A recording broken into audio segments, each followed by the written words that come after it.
What's up, buddy? What's going on? What's going on, everybody? Good to see you.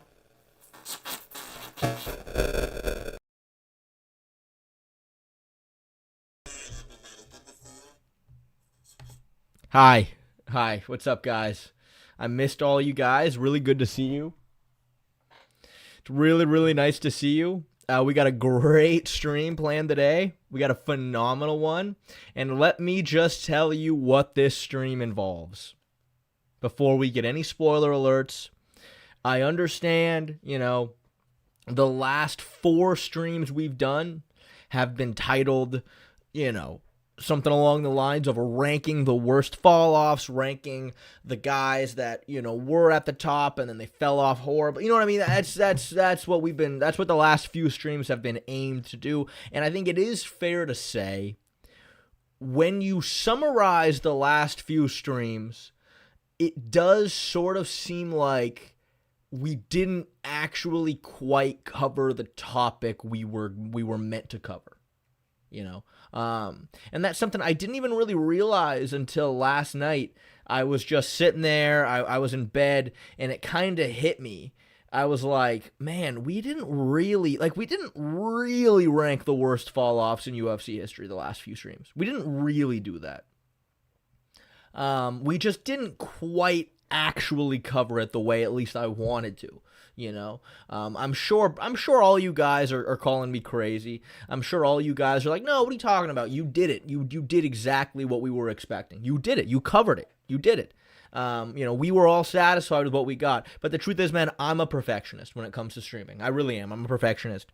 I'm not happy unless I give my absolute best. And I feel like we just didn't quite get there. So with all of that being said, we are going to be playing some die PO. We're gonna be playing some die PO. Don't you guys even worry. I'm super excited about this.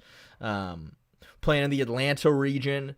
This is the game that Donlo's been trying to get us to play. I'm super excited for it. But honestly, though, I don't believe Tony Ferguson has the worst fall-off. I don't believe they do. I don't know what UFC fighter we should name ourselves as. Tony Ferguson definitely doesn't have the worst, because there has been way sadder. Because Tony Ferguson, yeah, he got old and lost a lot of his athleticism, but that's not as sad as somebody who just got the shit kicked out of them badly for no other reason, and they just straight up weren't good enough. Like Jack Della Maddalena, for example. But there are some other good ones too. Like Luke Rockhold. Luke Rockhold's had a way worse fall off than Tony Ferguson. Way worse. I gotta see what this game's gonna be. So let me just be myself first.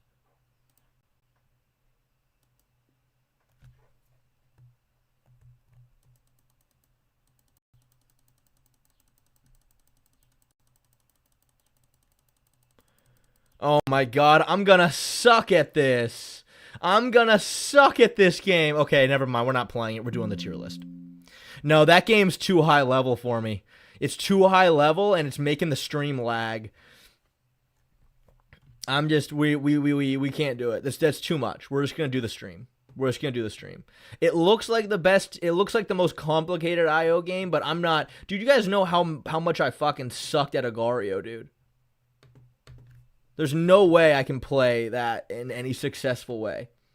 Let me see. Oh my god, Colt Killer Gaming. Thank you for the $2.80, buddy. If Islam loses to Gary, does he stay at welterweight? I'm actually legitimately curious. Just before I even answer that question, who wins between those two? Let me do a poll. I'm actually curious what public perception is.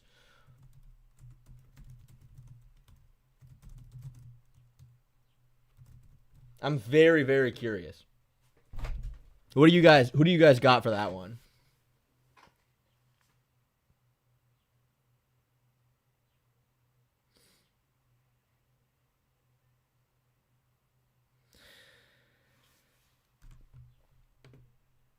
Oh, fuck. Hold on. I fucked up the poll. Hold on. I'm sorry. I fucked up the poll. That poll was not... Hold on. That's not what it was meant to be. Islam, Gary. That's a big my bad. Okay, there we go. Let's try that again.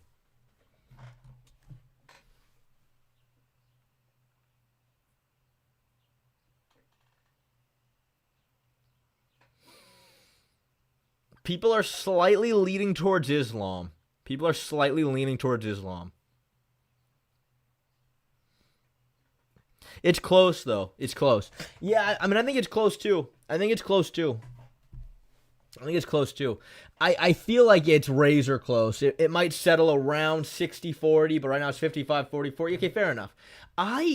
The thing about Islam Makhachev is, man, is that he really is, at this point, he's one of those guys that he's so skillful and technical and well-rounded enough that, like, it's not easy just to be like, yeah, Islam doesn't have the skills. He doesn't have the ability. There's no shot he can win this fight. Like, you know, it's difficult. It's very hard to stylistically pick against Islam because I feel like he's good enough and he's well-rounded enough that theoretically he can tailor a game plan kind of towards anybody. That doesn't mean that he's unbeatable by any means. Like, obviously not. But obviously, against an Ian Garry, he's going to have to use skills we've never seen him use before. He's going to have to close range, get on the inside, close distance, get through a long, lanky guy. And again, we've never seen him do that particularly well. But at the same time, we said the exact same thing going into the JDM fight. Going into the JDM fight, it was like, Islam is going to have to use kicks in this specific way to open up takedowns. But he has never done it before. And he fucking did it perfectly. I think he can make the correct game plan. At a certain point, the question is just going to be, can Ian Garry wrestle with him? Can Ian Garry stop the takedowns? Can Ian Garry get back up safely? I think he can. I think Ian Garry's the most interesting fight for him. But if he does lose, no, I don't think he moves up. He's not big enough. Yeah, Ian Garry's not big enough to go up to 185. No shot. He's too big for 155. He's not big enough for 185. He's going to stay down at 170. I mean, unless he just gets destroyed. I don't know. But it would have to be like, Islam would have to do horrific things to him for him to, like, legitimately want to abandon the weight class. Like, I'd be very surprised. I can't imagine. I think he's going to stay. No matter what. Con Pemer, thank you for the $5, buddy. Ian Garry was born to inherit the crown, as he always was the chosen one. Was Ian Garry really always the chosen one? Was he the chosen one when the entire MMA community was laughing at him because his wife's ex-boyfriend was his chef and I don't even actually know the full story now that I think about it. I don't even know the full story, but that he was a cuck pretty much. Was he the chosen one when he was a cuck, man? Was he really? Was he the chosen one when Shavkat beat him? Maybe. Honestly, maybe. That's part of the hero. That is true. That's a good point. Jaiki. It's a really good point. The hero needs to have some opposition. The hero needs to have some fucking adversity. And that was Ian Garry's adversity right there.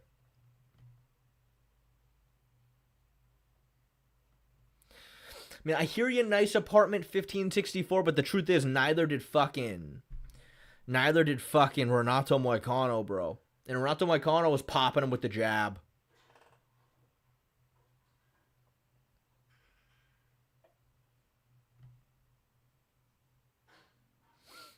He was struggling closing the distance with fucking Renato, man. That's all I'm gonna say. But again, he did take that fight on a day's notice. It's, so he didn't have time to prepare. Again, Islam's game generally isn't closing the distance. But I feel like if you gave him 12 weeks, knowing he has to fight a 6'3", really quick technical striker with good footwork, and he dedicates an entire training camp to figuring out the best way he can do that, I think he probably can. But then the answer just comes down to, is Ian Garry good enough skill for skill to actually constantly get up from the takedowns? I really hope that's the fight we get. I really, really hope. I'm starving for some breakdowns, man. I'm really starving to get some more content out there. But The last video we posted, I'm super happy with how that one's doing. I'm super, super happy. Funny enough, for whatever reason, when that video first dropped, it was like the lowest ranked video I had posted in a long time in terms of views and click-through rate. But I just knew it. I knew it. I was like, this video is just too fucking good to not build steam. I just fucking know it's just too solid of a video. And now it's killing it. Took about a day and a half, 2 days, but now it's really starting to pick up, and I'm super happy with it. But apart from that, man, where's the matchups, man? Give me some fucking matchups to break down, fucking Dana, please. I mean, I'm ready. I'm ready to drop fucking Max Conor 2. Speaking of fucking Ethan Powell, what's the video? What the fuck, Land Torch? You telling me you haven't even goddamn watched it yet? You're telling me that you're in my chat right now, but you haven't watched the goddamn video that I posted like a day and a half ago? Are you serious? Yeah, Max Conor 2 I want to talk about.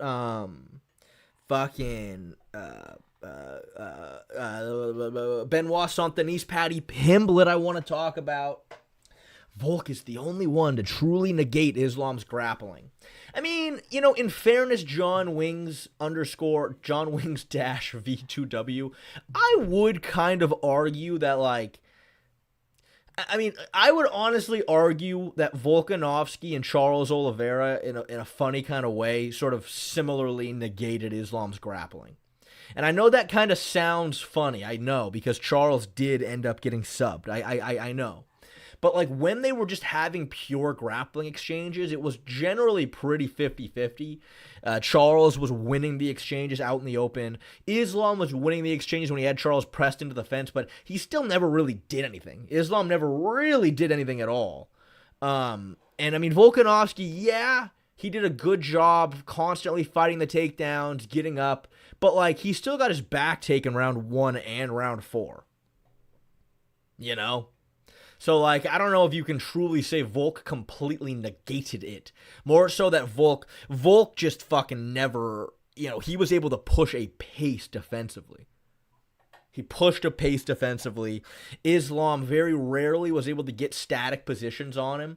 But, I mean, the truth is, though, he did get a few static positions. Again, at the end around, the last minute of round 1 and the pretty much entirety of round 4 was just a static body triangle position. But he made Islam work. Yes.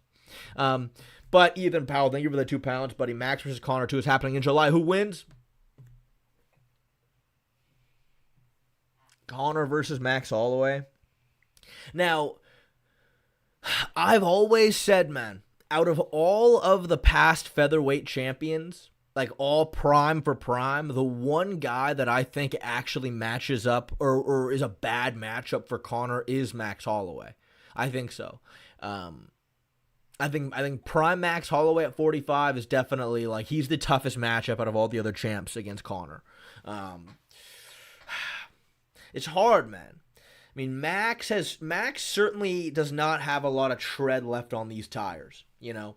Max Holloway, the best way I would describe Max Holloway's fighting career, and I don't want to be mean, it's similar to a 20-year prostitute. You know? Fighting Max Holloway these days is like throwing a hot dog down a hallway. Not much tread left on these tires, you know. Max is not that old, but he's been around. He's fought the who's who. He's taken a lot of damage. He's been knocked out cold. He's been fighting a very, very long time. Now, that's not me saying, oh, yeah, Max Holloway's washed or anything. I'm not saying that. I'm not saying that at all. I'm just saying, you know, we're looking at Conor like, Conor's 37. Conor hasn't fought in a while. Conor, you know, was a drug addict for a little while, perhaps. But, hey, Max Holloway's been around the block a few times as well. He has.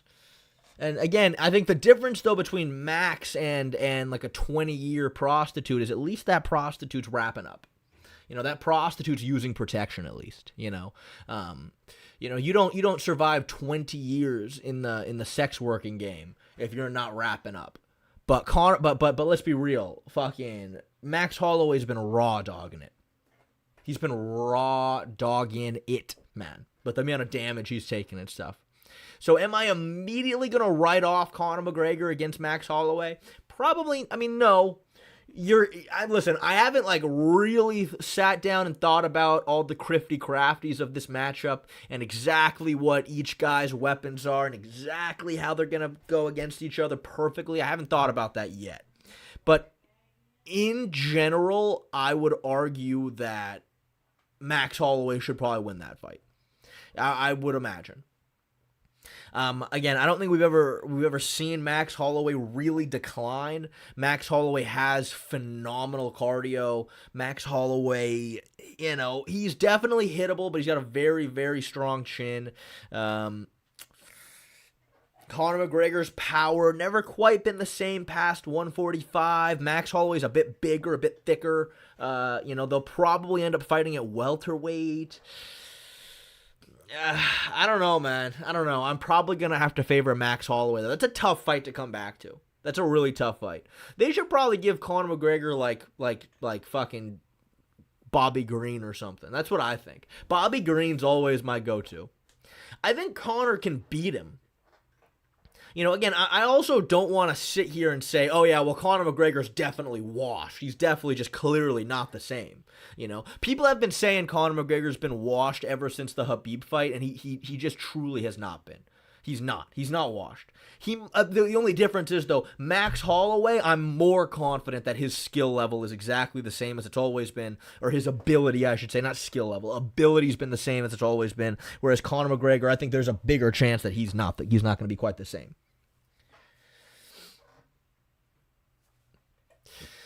So it doesn't really matter that Conor's too small for welterweight because he's only going to be fighting 55ers and 45ers, pretty much, who want to move up to that weight class.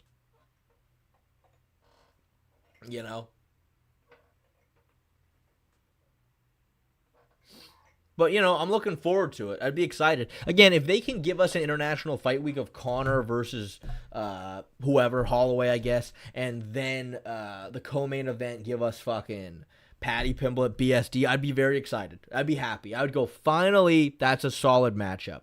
That's a very solid matchup for us. Or a solid card, at least in terms of name value. Because that's what I want, man. That's what I want. The cards haven't been terrible, but there just hasn't been a lot of name value on all the most recent cards.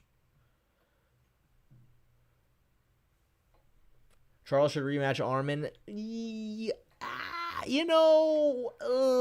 Okay, listen. Obviously, as you guys know, me and Charles are very close. I think we're willing to rematch Armin if there's a belt on the line. But apart from that, Armin needs to earn his fight with us.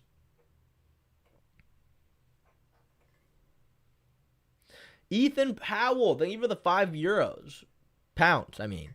Shay, what's your advice for growing an MMA YouTube channel? I've made a viral reel and got 70K subscribers, but can't get views on long form. Ethan Powell, I don't know if I'm the best guy to really give advice about this. When I first started my channel, which again, it still blows me away that I actually make money doing this. Definitely not rich by any means, but I can live very comfortably in the state of California making fucking YouTube content. I still can't believe it. But when I first started my channel, man, my mindset with it essentially just was I'd post a video, right?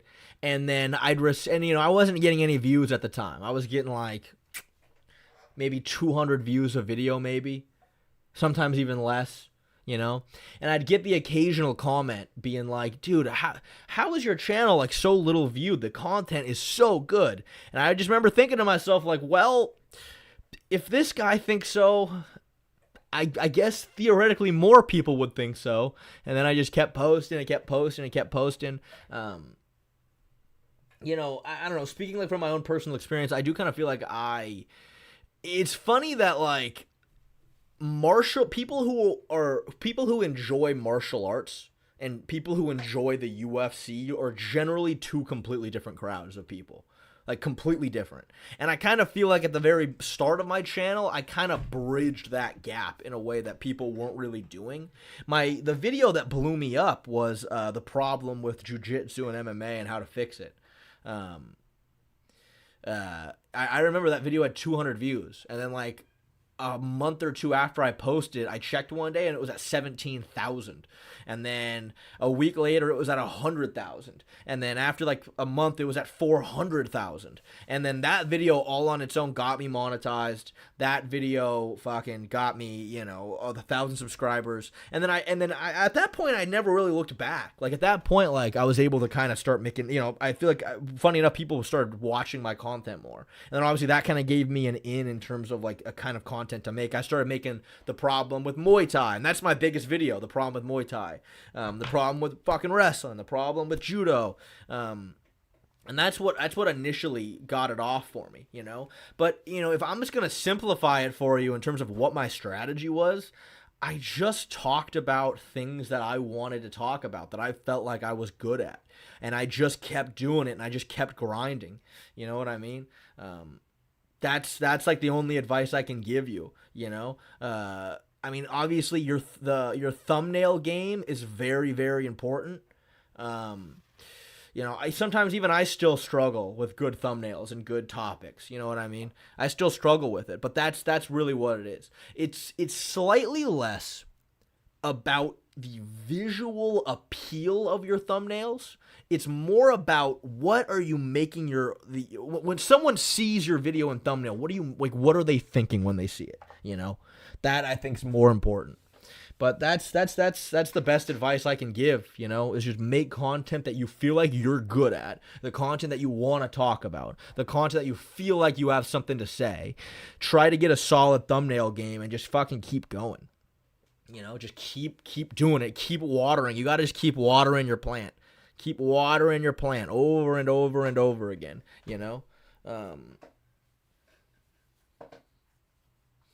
for a long time, like, sometimes I would, like, really get in my own head about it and be like, why isn't this video performing? Like, what the fuck? Like, and you get all depressed about it. But, like, generally these days, you can tell. Like, I look back at some older video, maybe a video I posted a couple months ago or whatever. And I'm like, yeah, this video never really did that well. And then I can kind of figure it out based on the thumbnail. I'm like, well, like maybe the caption I use in the thumbnail is something that most MMA fans already know. Like, they're not going to read that and go, oh yeah, interesting, Yeah, of course, Ethan Powell. There you go. Colt Killer, thank you for the show. What do you think of Mario Corey for the international fight? Yeah, that's a fucking phenomenal fight, man. Phenomenal fight. I hate to say this, man, because I know we were all upset I know we all hated fucking Mario Bautista for a long time, as did I. But guys, I'm a fan of Mario Bautista. I am. I'm not gonna lie. I'm not gonna pretend like I'm not. I'm sorry. I can't do it. I can't sit here and act like I'm not a fan of the guy. I like Mario Bautista. I think he's very, very good. I think Mario Bautista is very well-rounded, very technical. He's a good striker. He's a good grappler. He's got everything. It's shocking how badly he got out-grappled by Umar outside of that one leg lock opportunity, which was solid. Mario Bautista's very, very good. In general, though, I would think that Corey Sandhagen's a slight step ahead everywhere. I mean, I don't know. Maybe one could argue that Bautista's got a little bit more pop than Corey, maybe. But Corey he's taller, longer, better footwork. Honestly, better offensive wrestling. I don't know if Corey's offensive wrestling is quite good enough to like really just. I don't think he can smudge Bautista. Maybe, but probably not. But I kind of give Corey the slight edge everywhere. His submission game's a little bit better. His combinations are a little bit better. His defense is a little bit better. It's a really good fight. Again, it's looking like this International Fight Week card, as long as we end up actually getting a Conor and Paddy Pimblett on that card, which I think we will, right? Which would be huge, right? Because we know that the UFC is not going to put any champions on the card with Conor. We know that. Fucking then Paddy Pimblett's your perfect guy. So I'm very excited to see it. Way too smoky. Thank you for the $2, buddy. I really, really appreciate. Oh, hold on. Dractor. Thank you for 25 cents. This donation is for Don, though. Transfer it to him, please. Yeah. I will. I'll transfer it to Don, though, for sure. I definitely will transfer that money to Don though, like he so deserves. Like he so deserves. Guys, sometimes I feel comfortable saying this because Donlo's not on right now because it's in Georgia. It's some time that he's going to be asleep. But like, guys, you guys know, for everybody who watched my most recent video, Donlo is killing it, man. He is so good at his job. I only pay him $12 a video. Can you believe that? He put like 5 days of work into that last video we posted, and I paid him $12.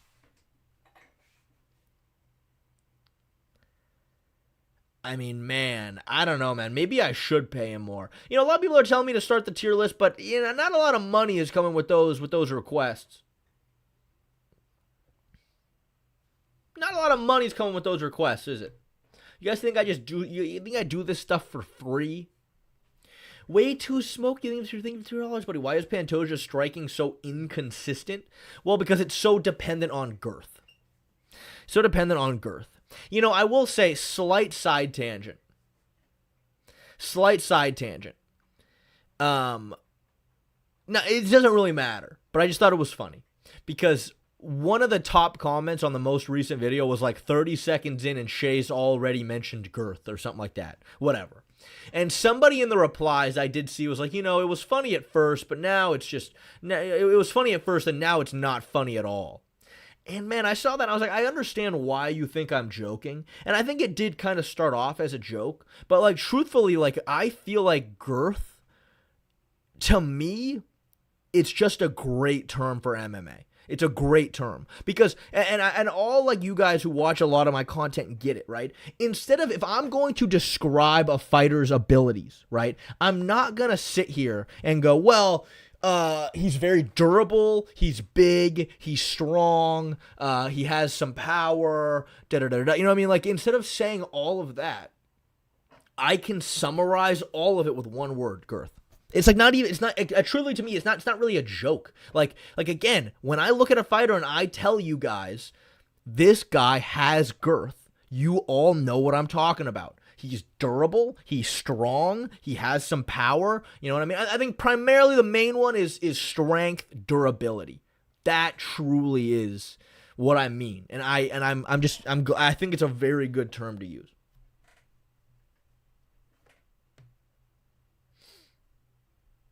But why is Pantoja striking? Well, it's because he just relies so much on girth. Yeah, exactly what I'm saying. He rushes at you, and he throws a lot of crazy flurries. He has a lot of size. He doesn't really care if you land counters on him. He likes to run through shots, and it can work. You know, when he smudges guys, it can legitimately work. You know, but again, take away his durability, take away his girth, and his striking game would be awful. He'd be getting hurt off every single shot he ran into. And that's probably why his striking game sort of changes, you know. Zodak Black, thank you for the $5. Watch all of your last stream. Let's see if you get to the list, LOL. I liked y'all guessing what everyone looks like. I look like Aquaman if you care. You know, Zodak Black, that's interesting. That's interesting you say like Aquaman, because I don't know if you mean that you looked like, a sort of a ethnically German-based white guy with very white skin who, you know, or you look like fucking a Samoan, a jacked Samoan with long hair, you know? Like, are you telling me you look like the traditional Aquaman, or do you look like Jason Momoa? Or do you kind of look like that sort of in between? Because remember, like the Justice League cartoon that was on Cartoon Network back in the day, Aquaman was kind of a mix between the two, you know?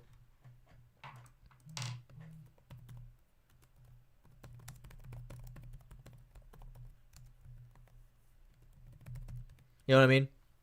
Like, yeah, exactly. See what I mean? Like this, right here. He was like a mix of in between. Right? Like, traditionally, he looks more like this. In the Justice League show, he looked like this. Or, you know, you can be fucking Jason Momoa. You know what I mean? Like, I really don't know what you mean about that. Beautiful, long-haired Latino Jason Momoa. Okay. See, the truth is, though, man, when you tell me you look like Aquaman, I more so picture this, kind of. But that's just because I'm more of a nerd with it, man. I'm more of a nerd, you know? Like, I think that there are a lot of redeeming qualities in Zack Snyder's Justice League universe, don't get me wrong. Like, I enjoyed a lot of these movies, but, like, I don't think of... This, to me, is not Aquaman. You know? This is Aquaman. That's just me, though, man. That's just me. Alrighty, guys. I think it's time we finally get started on this tier list. Who's ready?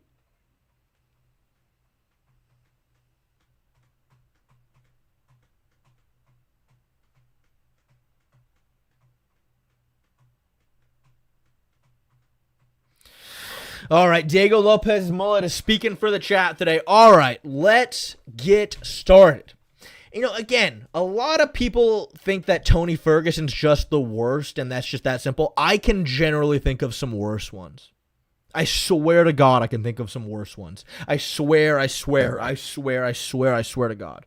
And you know what? We're just going to fucking get right to it. You guys cannot deny this. The absolute worst fall off. I mean, okay, maybe he won't end up being the worst by the end of this tier list, but I think Luke Rockhold, I specifically believe he fell off worse than Tony Ferguson. Because again, Tony Ferguson, it was sad, don't get me wrong, but like, you know, you look at Tony Ferguson and you look at his game and you understand why he fell off. He just legitimately got kind of old.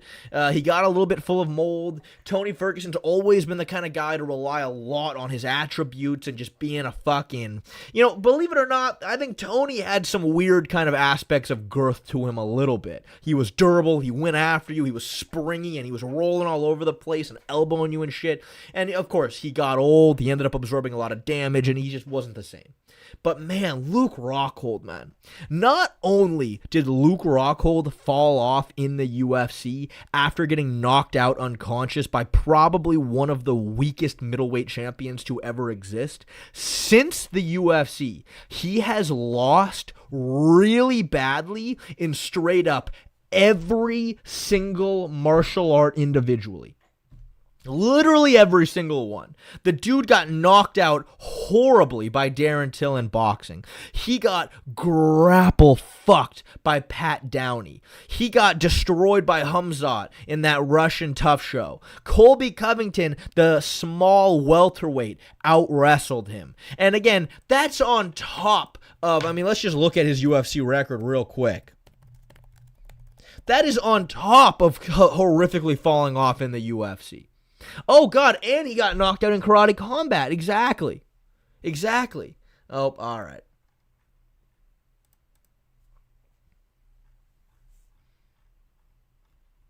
Yeah, oh, this is great. Oh, no, he did beat Joe Schilling. Oh, he beat Joe Schilling.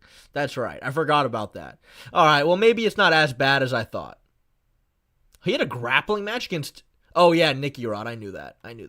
But yeah, I mean, dude, he was legitimately looked at as, like, elite. You know what I mean? He had a bunch of great wins, beat Lyoto Machida, Chris Weidman, and then, boom, gets horribly knocked out by one of the weakest middleweight champs ever. Beats David Branch, okay. Loses to Yoel Romero. Gets knocked out by Jan Blachowicz. Loses to Nicky Rod in grappling. Loses, you know, a pretty bad decision against Paulo Costa. Gets his fucking teeth knocked out by fucking Mike Perry. Does bounce back against Joe Schilling. And then grappling, boxing, wrestling. He's had a really bad fall off, for sure. I do believe it's worse than Tony Ferguson's. I really think so. But, you know, speaking of another one that's pretty bad, legitimately, Paddy Pimblett, you guys. And I understand some fucking nerd in chat's gonna be like, oh, he only lost one fight against Justin Gaethje. Guys, they're legit. Okay, Paddy Pimblett's career has been interesting because he first came into the UFC, and then everybody was like, wow, Paddy Pimblett is god awful. He's literally terrible. But then he kind of bounces back a little bit. You know what I mean? He had that win over Bobby Green that made people go, oh, okay, oh, Bobby Green, all right, interesting. And then he fucking beats Michael Chandler, and then literally everybody, we knew Michael Chandler was old, but we actually saw Paddy's skills a little bit there, and it was like, damn, Paddy Pimblett's actually good. Remember, even Ronda Rousey was like, I don't even want to fight Paddy anymore. And then he had literally probably the most embarrassing performance I think I might have ever seen in a title fight. Honestly. And I truly mean that. And now everybody believes that he sucks.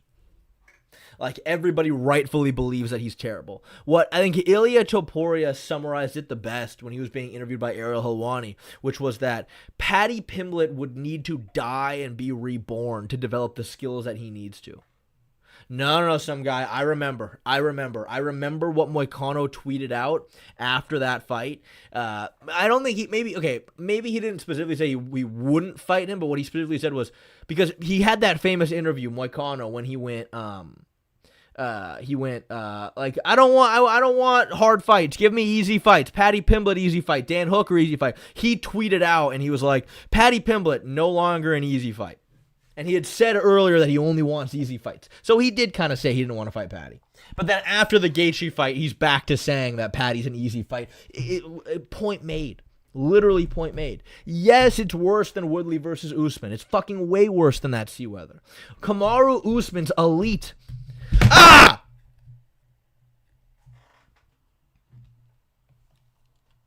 Kamaru Usman was elite, bro. Kamaru Usman was a fucking problem. Kamaru Usman had like a generational title defense run after beating Woodley. Justin Gaethje fucking sucks. Justin Gaethje's awful. Way worse. I'm going to say not great, though. There's going to be some worse here. I'm going to say not great.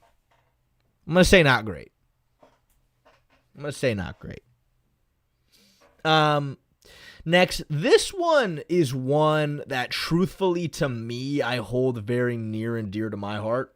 Very near and dear. Chase Hooper, bro. Chase Hooper. Again, a lot of people think that I'm a casual. Bro, I was on the Chase Hooper hype train right after his Contender Series fight against that one Hawaiian dude. And then after that, he fought, it wasn't David Tamer. It was David Tamer's little brother who fought at 45. His last name is Tamer, but regardless, that was his first fight in the UFC. He fucking ended up winning the fight via mounted triangle. I was on the Chase Hooper hype train. I was like, dude, Chase Hooper's fucking sick. Like, and I remember kind of thinking to myself, though, I'm like, I don't know if he could ever really be champion level, but like, dude, he's good, man. He's actually really solid. He's got a crazy style. I'm a fan of Chase Hooper. I was really rooting for him. And then, boy, oh boy, as Chase Hooper, he's been knocked out a few times, hasn't he? I mean, fuck, let me just even see here. Let me look up Chase Hooper's record for a quick reminder. He's been knocked out a few times, and it's sad. I was sad. Yeah, this fight was bad. I was sad when he fought that one guy, Peterson or whatever, who just took him down, and Chase Hooper couldn't do anything against. I hate all of the grappling. Okay, yeah. So it was Daniel Tamer. It was Daniel Tamer. And then you lose to Alex Caceres. That wasn't great. But he ends up heel hooking Peter Barrett, even though he was losing that fight. I was back on the hype train. The Steven Peterson fight was pretty bad. That fight was pretty bad. Steven Peterson just took him down, and he had nothing. Renato Moicano then fucked him up in grappling. But then, he bounces back. Then he gets knocked out by Steve Garcia. Again, bounces back with a few good wins. Like, oh, he might be back. Okay, cool. Nick Fury, Jordan Levitt, even though Jordan Levitt, again, is a good stylistical matchup. Vishlar Borshelov sucks. Dude, Clay Guida and Jim Miller. You know what I mean? Like, I don't know, man. These are some pretty low-level wins. Chase Hooper, the UFC's actually kind of trying to build up a little bit, because these are two old and full of mold guys right here. Then he gets knocked out twice in a row. I don't know, man. I'm just going to put him in the for now. I think it's probably one of the better fall-offs you can have as of now, because I think he can still potentially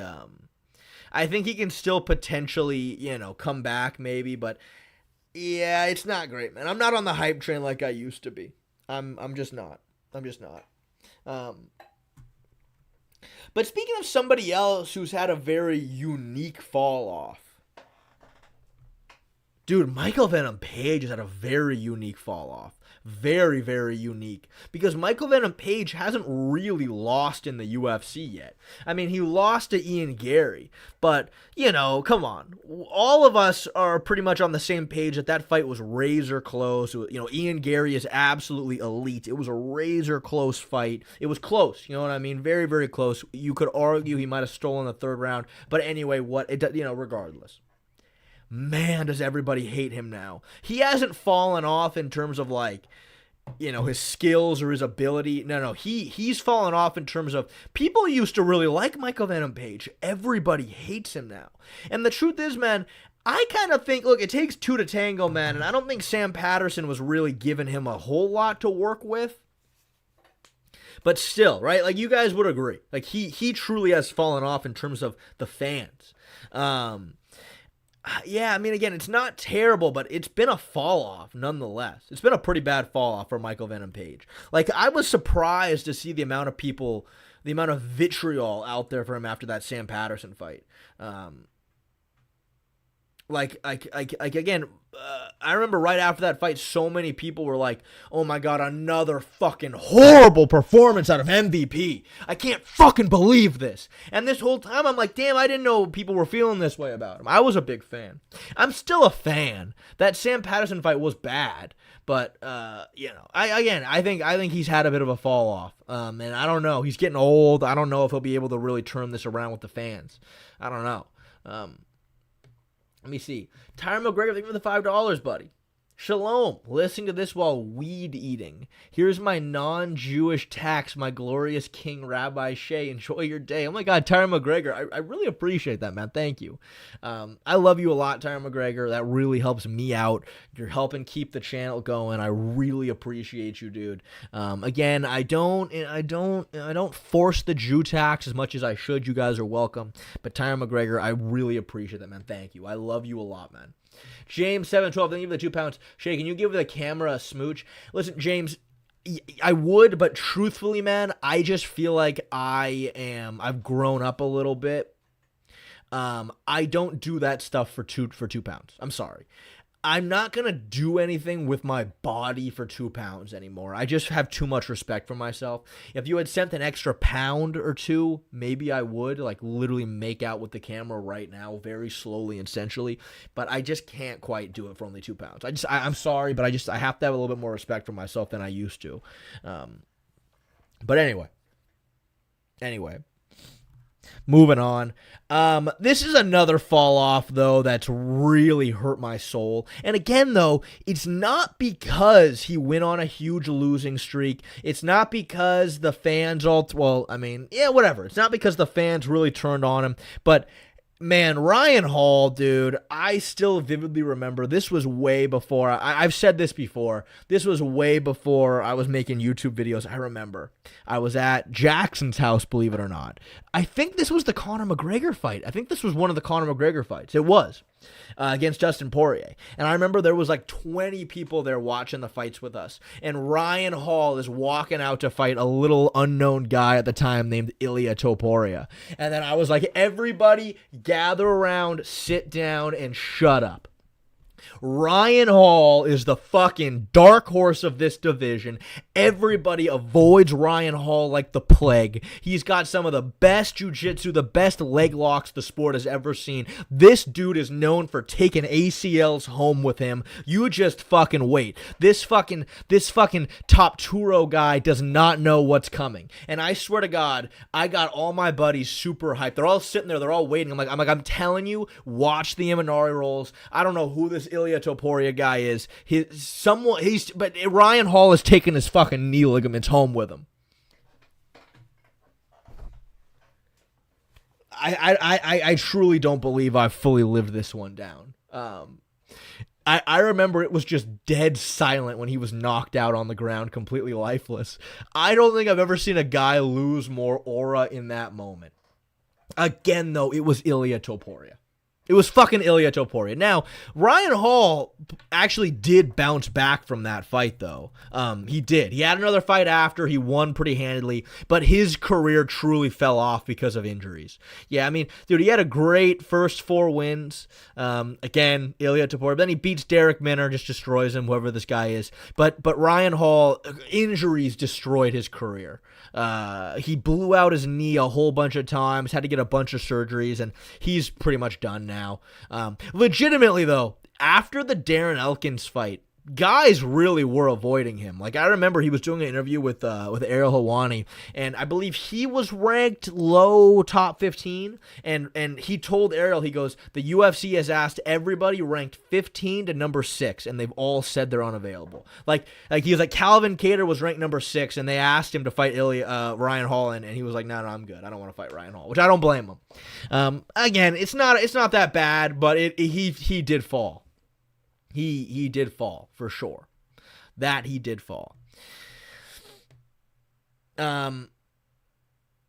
Way too soon, leave for the $10. Shaken, you had Cejudo, Dariush, and Dominic Cruz. Cejudo both in the cage and outside the cage with his dumb takes and podcast. Also, would Ian Garry versus Kamaru end Kamaru's career due to knee stomps? Yeah, we can add those. Those are a good one. Cejudo did have a horrible fall off. His fall off, I honestly think, is worse than Tony Ferguson's as well, truthfully.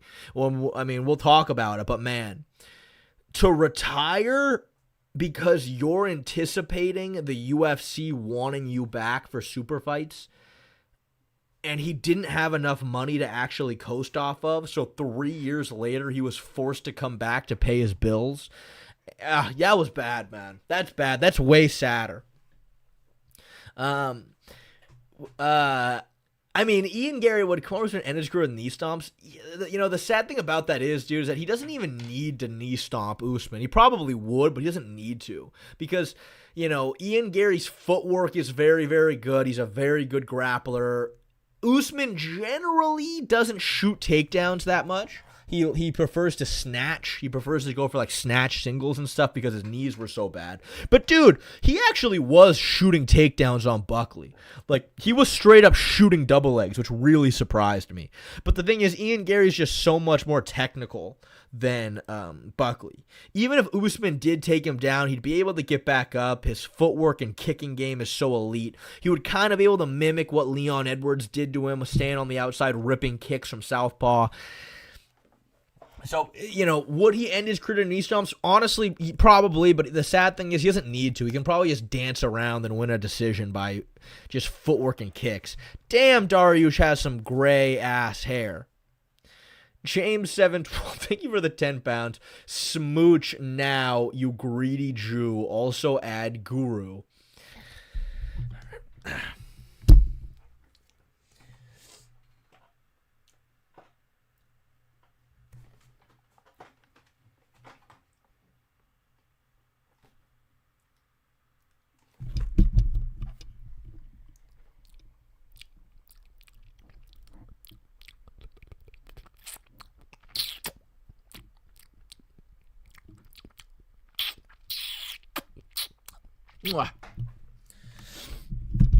There you go. Thank you for the 10 pounds, James. I'll be here all day.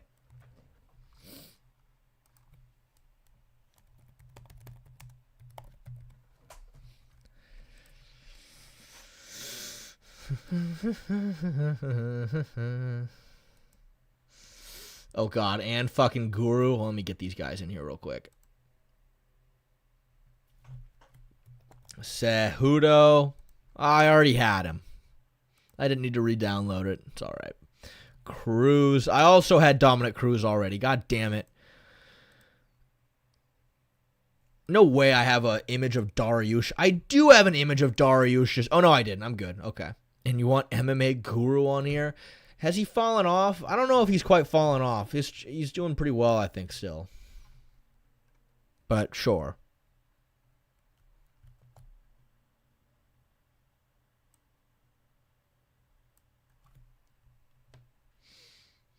There you go.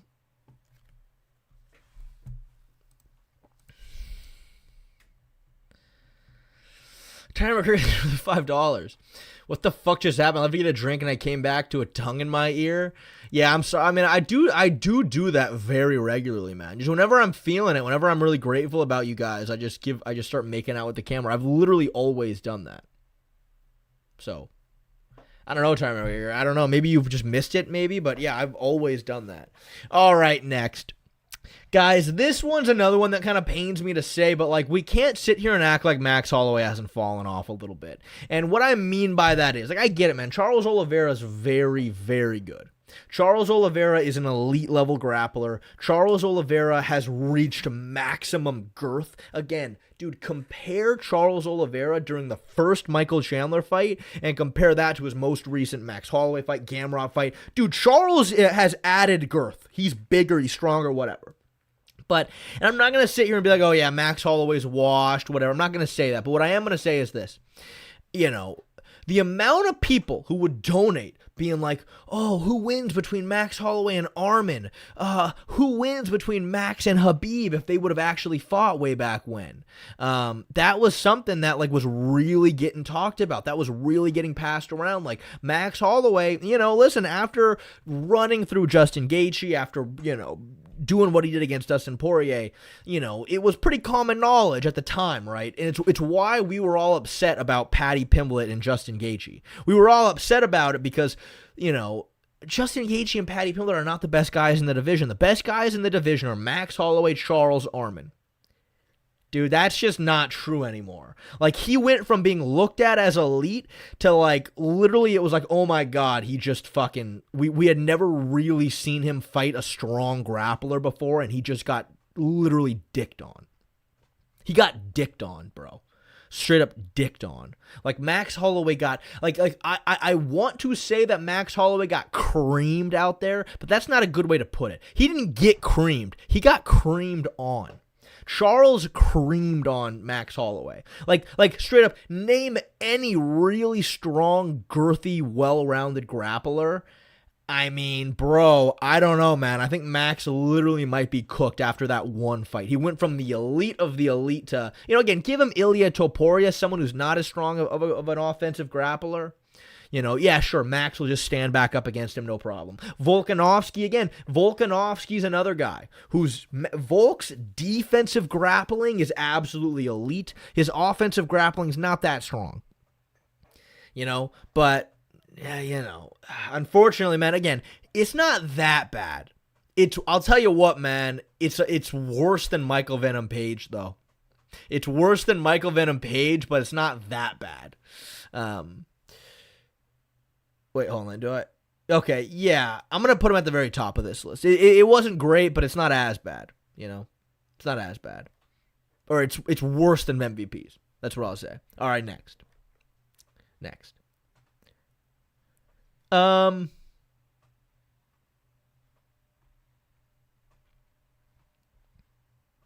You know what? And another one, guys, maybe this is really unpopular, but again, guys, fucking Jamahal Hill's fall off was worse than Tony Ferguson's. I will stand by that. I stand by that fully. And the reason is, again, Tony Ferguson, he, in terms of just a pure amount of losses in a row, okay, by that metric, it's the worst. But again, when I'm looking at a Tony Ferguson, I'm going, yeah, again, I understand why you're losing. You got old, you took a lot of damage, you lost your athleticism. I get it, right? But dude, Jamahal Hill went from people literally believing that he will beat Alex Pereira to, oh my God, you're awful. You're awful. You're actually really bad. Like, you can't say that for Tony Ferguson. No one sits here and goes, well, okay, yeah, we actually found out that Tony Ferguson sucks. No, his athleticism left. But Jamahal Hill has the plottiest of plotty footwork I've ever seen. He loads up on every single shot that he throws. Khalil Roundtree ate him fucking alive. Yuri Prohashka dropped him like twice round one and then knocked him out round three. I mean, man, like when I look at a Jamahal Hill, I'm like, oh, you're just actually not good at fighting. You know what I mean. There are aspects of Jamahal Hill's game that is good. I think his takedown defense is legitimately actually pretty good. Like really, I think it's good. But like, dude, your punching mechanics suck. And I get it. Kind of everybody's punching mechanics kind of suck up at 205. None of them have great punching mechanics. But it's so bad. Your footwork is so bad. You have no fucking leg kick. Like, you're just not that good. You're not that good. I mean, let me just get a quick refresher on his record real quick. And also, too, guys, his fucking baby mama, dude. His fucking baby mama. You guys know how fucking fat she is. So, you know, he has some wins, loses to Paul Craig, which ain't great. But then he goes on this 4-fight win streak, and I'm telling you, people really, truly believe that he's beating Alex Pereira. Than just, oh no, you're not that good at fighting. You're just not that good. You're not that good.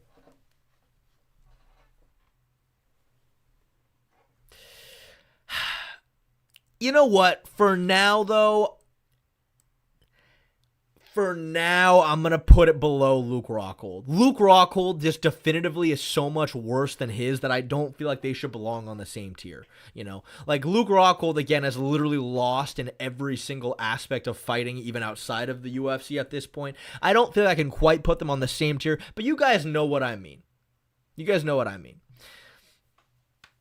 I mean, Khalil's not bad. Again, it does kind of suck looking back that everybody thought going into the Alex Pereira fight, they're like, oh yeah, Khalil is literally awful and this is the biggest waste of a fight we've ever seen. We've learned since then Khalil is actually pretty good. But like Jamahal Hill did not belong in there with Khalil Roundtree, bro. Like straight up didn't belong in there. He went from, I believe he's going to beat Alex Pereira to he does not belong in the octagon with Khalil Roundtree. Got 50-45 terrifically. You know what I mean? That's a fall off, man. That's a bad fall off. Miguel Myers, thinking of the show, does Max beat Diego and can Diego beat Armin Sarukian? Does Max beat Diego Lopez? I would say so.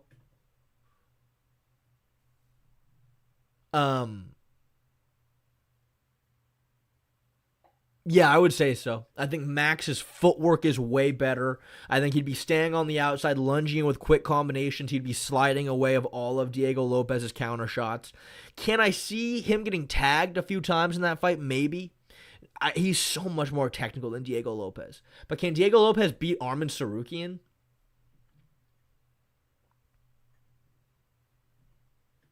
Could Diego threaten Armin off of his back? That's the question. Could Diego really do that?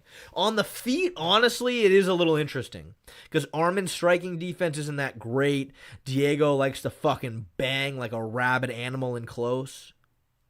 But like Armin will be able to take him down. But Armin's a way better grappler than Mosvar is all around. Armin has real submission ability. He has dangerous ground and pound. He can slip to your back. He can pass guard. Look, theoretically, I think Diego might be able to catch him on the feet at some point, but like I would never pick Diego Lopez to beat Armin. Armin's a different level on the ground than Mosvar. He's a different level. Thank you for the 11 PLN Kubica. Gamrot versus Diego Lopez, who you got? Honestly, I'm still stunned that Gamrot subbed fucking Esteban Ribovic. That fucking... I have never tilted off of a parlay like that before because man, I didn't see that coming. But, you know, again, Gamrot is competing at ADCC this year. He needs to up his game a little bit. I can kind of foresee Gamrot Lopez being a little bit similar to Lopez versus Mosvar a little bit. Because Gamrot's not that big, you guys. Gamrot's really not that big. Gamrot's not a huge 55er at all. He'd be getting in on takedowns for sure. But he does have better jiu-jitsu than Mosvar. He does. That's an interesting fight. Maybe I would favor Lopez on the feet in that fight. Maybe. That's a really good one. I mean, I don't know, chat. What do you guys think? Let me poll you. I'm curious. That's a good one.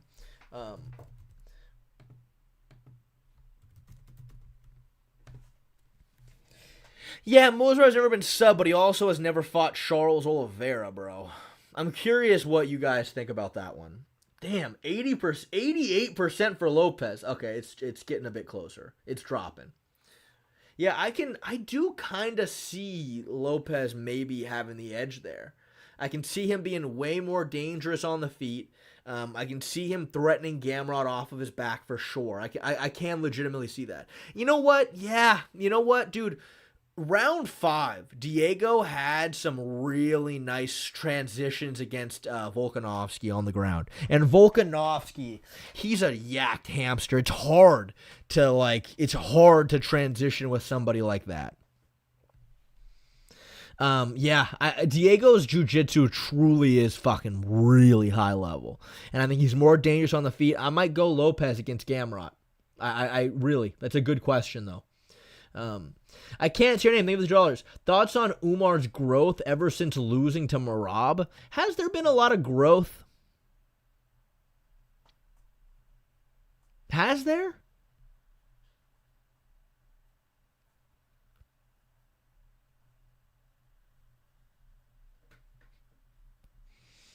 The growth I need to see from Umar is just like, we need to level up your defensive grappling game a little bit, be more comfortable giving up the back. I don't know. Who's he fought since then? Has he only fought Mario Bautista? I mean, that fight was extremely impressive because I think Batista's very solid everywhere, and Umar just grapple fucked him kind of. But he still looked a little tired at the end of that fight. I don't know. I don't know. I haven't seen a lot of growth from him yet. Well, how many fights? He's only had one fight since then, right? Or am I forgetting one?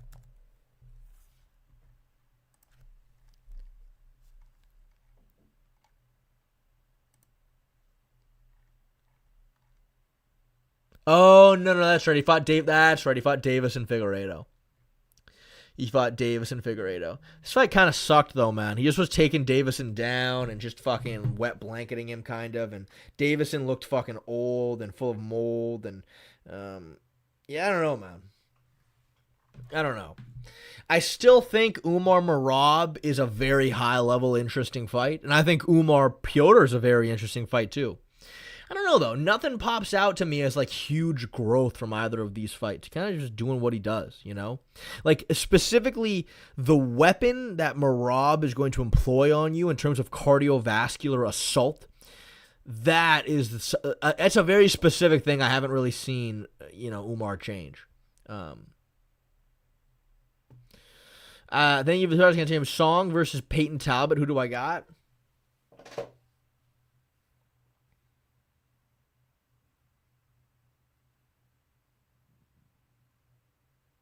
Song Yadong can really mix up the wrestling and the strikes well. That's the one thing about Song Yadong that I feel like he doesn't get enough credit for. Is like, Song Yadong, he's very strong. He has girth. Song Yadong has girth. He's durable. He's strong. Like, when he fought Piotr, he was getting in on takedowns against Piotr, and it's funny. Because everybody was like, oh yeah, Piotr's all scared of the takedown ever since the Merab fight. But no, Song Yadong is just actually a good grappler. Was taking down Sean O'Malley, I get it, right? When I say that, people are kind of roll their eyes, but I feel like Sean's got some skills. It's not a walk in the park taking him down. Peyton Talbot stands so tall and long. Obviously, if Song Yadong and Peyton Talbot fought in the striking only game mode of the fucking UFC video game, I'm gonna lean Talbot. I think Talbot has better timing, better counters, maybe manages space a little bit better. But if Song Yadong, using his girth, really mixes up the shots to the striking, honestly, maybe Song Yadong. Maybe Song Yadong is going to win that one, maybe. But that's one that could use some more thought process on. But that's my general idea of it. Aaron Tracy, how do you see Paddy versus Dan or BSD going? Dan Hooker's the easier fight, I think, even though Dan Hooker's striking is kind of dangerous. The problem is for Paddy Benoit Saint-Denis is that the one thing that we were saying for Paddy Pimblett against Gaethje was that he just can't get backed up and get stationary against the fence. He can't do it. And that's exactly what he fucking did. So Benoit Saint-Denis is going to pressure Paddy. He's going to pressure Paddy. He's going to be trying to rip those kicks off the back leg. He's going to be trying to get in on takedown attempts. And it's interesting. I mean, that's where we're going to really find out if Paddy, again, you know, the one thing about Paddy Pimblett is I think his jiu-jitsu's generally exceedingly good. But he has very little ability to impose that onto his opponent. That's a huge problem. The one thing about Benoit Saint-Denis, bro, is Benoit Saint-Denis is going to shoot on Paddy. He's going to shoot on him. He's going to back him up to the fence. He's going to shoot on him. And that's going to be kind of our opportunity to see what's up. Like, Paddy should be jumping on guillotines. He should be looking a lot better than Dustin Poirier did doing it. He should be threatening Benoit with sweeps off the guillotines. He should be getting on top. He should be attacking subs, trying to, cause scrambles. Again, I'm not 100% sure if Paddy's capable of it. BSD's fucking jiu-jitsu is really, it's leveled up. It's leveled up for sure. Can Paddy kind of mimic what Renato Moicano did? I don't know. I think Paddy's jiu-jitsu game generally is more well-rounded than Moicano, but Moicano is sharper on the back. Moicano specializes on getting to your back. On the feet, is Paddy Pimblett going to be able to hurt Benoit Saint-Denis with more of these fucking punches? Ah! I punched my own fucking mouse. I don't know.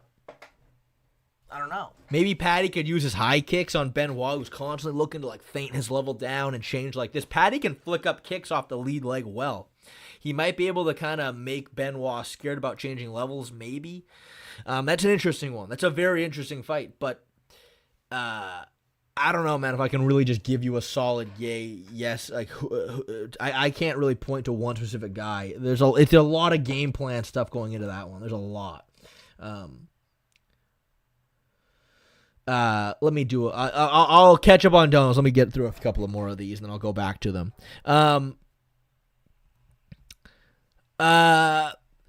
Okay, we've officially found somebody worse than Luke Rockhold. Tyron Woodley, worse. Tyron Woodley's worse. Tyron Woodley's fall off is so much worse. Oh my God, does Tyron Woodley have a terrible fucking fall off? Just fucking, dude, look at his goddamn record. His music is good. That one song wasn't terrible. But he has some really bad songs as well. Look, he takes Kelvin Gastelum to a split decision. Say what you will about that. Robbie Lawler's a solid win.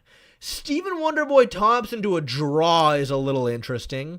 Stephen Wonderboy Thompson again to another borderline draw is interesting. Damian Maia, Darren Till's a good win. Dropping and Darce choking Darren Till's good. Look, Tyron Woodley is Kamaru Usman was elite. He was elite, truthfully. He did get fucking dog walked for 5 rounds, which is embarrassing, but at least Usman's elite. Gilbert Burns, oof. Colby, oof. This Vicente Luque fight was awful, but this isn't even what I'm looking for. Let's go to his topology that we're going to see all of his losses. Yeah, then he gets knocked out. He loses a decision to Jake Paul. A split decision nonetheless. But the truth is, man, I don't really think this fight was much of a split, to be fair. It seemed to me like Jake Paul kind of easily won. Then he gets knocked out horrifically. Then he gets knocked out by Anderson Silva on top of a 1, 2, 3, 4 fight losing streak in the UFC. At least Luke Rockhold's fight against Paulo Costa was entertaining, at least, At least he had that great moment of going, fuck you, and then landing that right hand, you know what I mean? At least Luke Rockhold had that. But Tyron Woodley is just there's literally nothing redeeming out of these 7 losses in a row. You cannot name one redeeming thing about any of these. This is the worst fall off. And I will say right now it's worse than Tony Ferguson's. It's worse. It's worse than Tony's. Definitely worse.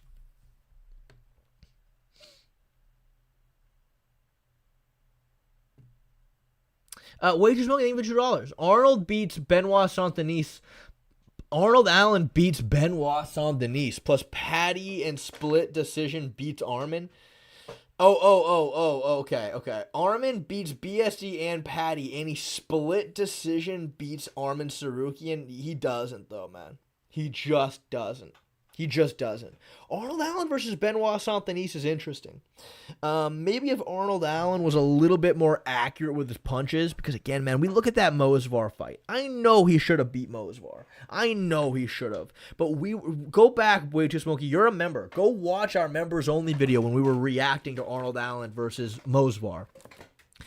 I was calling it out. I was going, Mosvar, these entries are too reckless. Arnold Allen should be building some reads on these entries. And he did start building reads on the entries. He did. When Mosvar would fucking duck his head and go for that stupid double right hand, Arnold Allen started seeing it coming. He was starting to time uppercuts, and he kept fucking missing.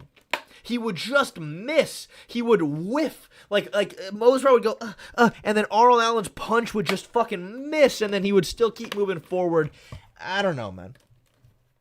I know he should have won the fight regardless, but like I don't know if I can see that and then say he beats a way bigger Benoit Saint-Denis and Paddy Pimblett enough.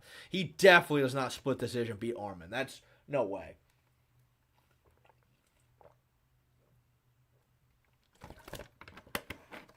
I need to see you be a little sharper with your hands. Way Too Smoky. Thank you for us. Hot take. Volk gets chinned by Drew Bronx and Dustin. Yeah, that's not that hot of a take. That's not that hot of a take. That's always gonna be Volk's number one problem right there. Is his chin.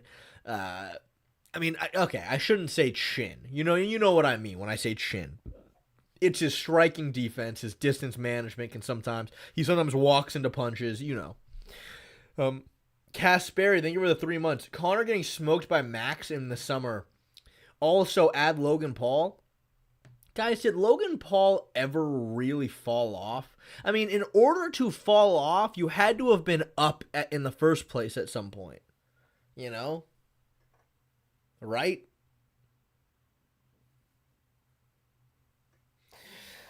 I mean, I guess it went from a lot of people hated Logan Paul to now everybody hates Logan Paul, so I guess that is something. But I mean, hey, for the right price, we'll do it, man. I do kind of agree that you're gonna have to pick. You're gonna have to pick Max to beat Conor.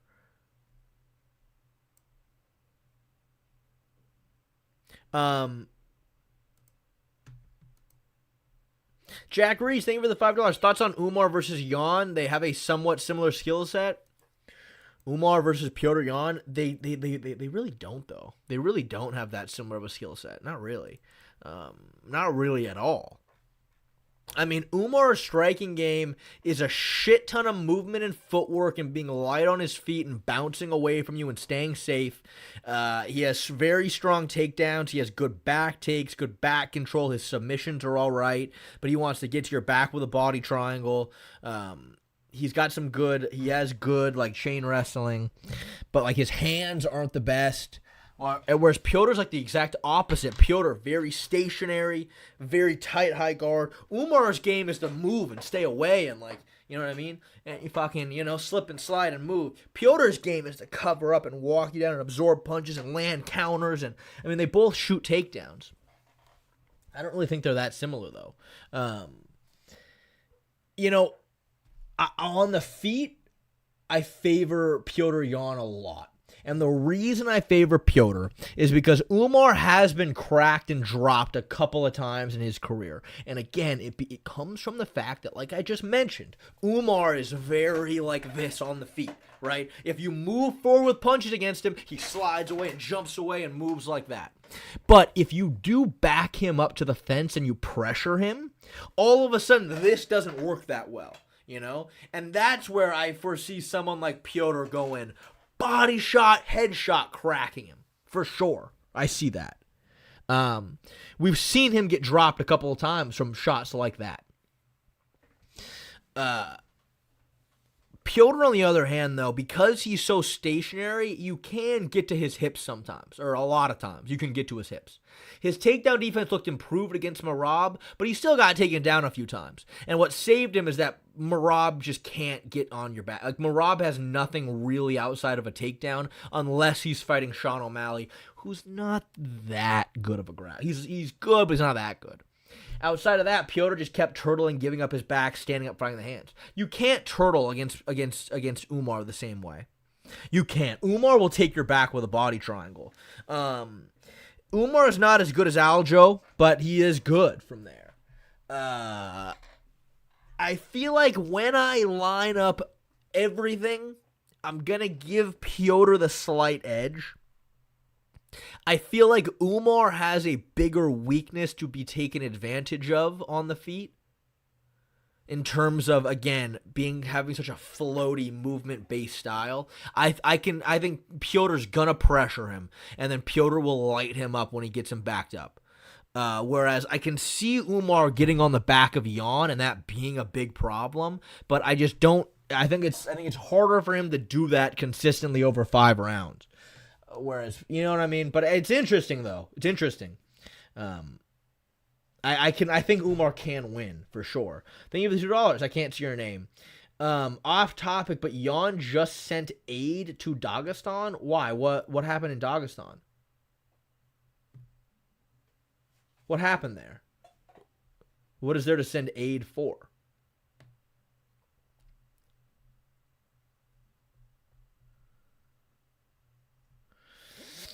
MMA Jack, thank you for the 3 dinosaurs. I love you, MMA Jack. I really do, MMA Jack. You're a fucking great guy. I love you, buddy. Aaron Tracy, thank you for the $2. How would Paddy beat Dan given he can't get a takedown? I mean, he can get a takedown. We've seen him do it before. The truth is, he didn't ever really make an attempt against Gaethje up until the end of the fight, and there was just nothing on it. But, like, he did take down Chandler after he fucked him up. Now, listen, Dan Hooker's a tough fight, especially on the feet. But, like, Paddy is kind of dynamic. Paddy can throw a lot of crazy jumping shit. He's big. He's, I mean, if you're getting to be 200 pounds out of camp, I would hope you're big. He's big. He's strong. He can throw a lot of, like, flying kicks and blitz at you. And Dan Hooker doesn't have the best footwork, movement, striking defense ever. I think he can theoretically get a takedown. I know based on the Gaethje fight, it seems like that's just impossible, but I think he can do it. And I would hope that Paddy and his team are going to sit down after that Gaethje fight and go, okay, something needs to change here, man. Because he used to be very takedown heavy over at Cage Warriors. So, again, though, if he doesn't try at all to take Dan to the ground, yeah, that's tough. He might lose. But I think he's capable of turning it around. I think he is. I think he is. I think he can switch up his style a little bit. I think he can kind of incorporate what he used to do in Cage Warriors. He did take down Michael Chandler that one time. Khalid Logshog, thank you for the $2. What's the greatest game plan you've ever seen? Love you. I love you too. I mean, honestly, I don't know if this really is pound for pound the best in terms of the most intricate, in terms of the most high-level game planning I've ever seen. I don't know if this fits that criteria, but in terms of seeing a fighter execute a game plan that really shocked me more than any other one, it definitely was Merab Sean O'Malley 1. It was. Like, to me, it was literally as if Merab sat there. And I know this isn't what happened, but it's as if Merab watched my breakdown video about that matchup, and he watched all of the things I outlined as going to get him knocked out in this fight, and then he just fucking he perfectly fixed all of it. I mean, he went from a guy who was a full-on attribute merchant, no distance management. I'm just going to rush at you throwing punches recklessly and just try to overwhelm you and smash you, to he didn't throw a single punch unless Sean threw it first, and then just kept ducking under to his hips and making him run into shots. And he would only throw kicks on the outside because kicks are really difficult to counter. Anytime Sean O'Malley feinted, Merab just fucking jumped away and stayed away from him. That was the fight where I was like, damn, I really didn't think you had that in you to have such a pristine game plan. In terms of the highest level game planning I've ever seen,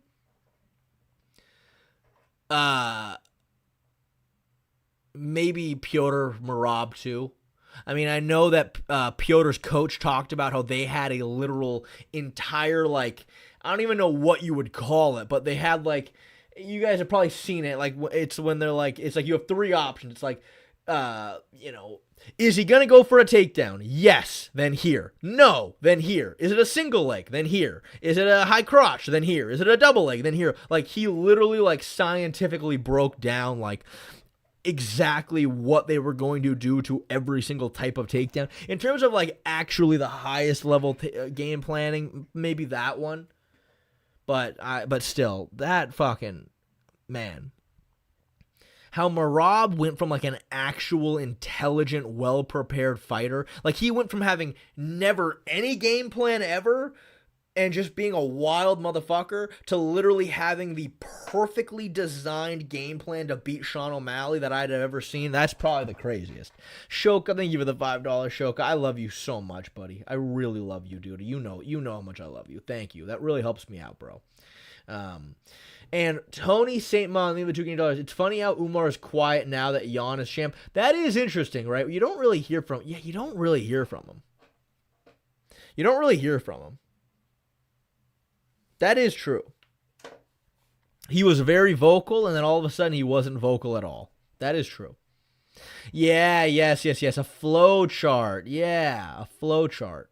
That's a good way to put it.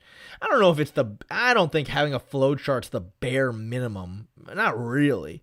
Because, like, at the end of the day, your skill set is your skill set. Like, you can't, you know what I mean? Like, you gotta kind of stick to what you have and know.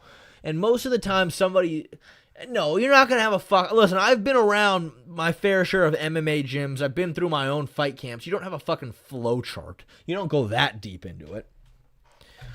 Anyway, next.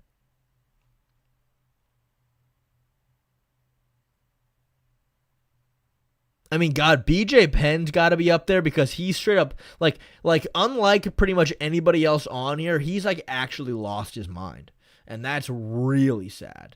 In terms of his record, I am curious. Let me see. What was BJ Penn's record actually like? Oh, BJ Penn got knocked out by some dude in a bar fight. Oh my God. BJ Penn's record is 16-14? What? That's a horrible record. Oh my God. I didn't know it was this bad.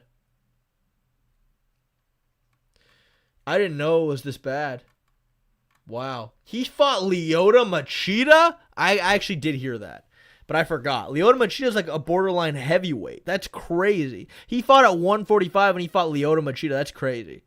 But, losing to GSP Matt Hughes, that's nothing to be too sad about. Had some good wins. GSP again, that's not bad. He did lose to a bantamweight and Frankie Edgar twice in a row. That's not great. But then he beat Matt Hughes. That's very impressive. Loses to Nick Diaz. Loses to Rory McDonald. Loses to Frankie Edgar again. Loses to Yair. Loses to Dennis Seaver. Loses to Ryan Hall. Loses to Clay Guida. And now he's, like, actually lost his mind. Like, he is, like, legitimately schizophrenic. Losing to Ryan Hall's nothing to be sad about. Ryan Hall is a fucking problem. He is. I asked my coach not that long ago, like, who do you generally think has the best jiu-jitsu in MMA? And he goes, like, the best jiu-jitsu for MMA is a little different, but, like, who just, like, is straight up the most technical grappler? It's Ryan Hall.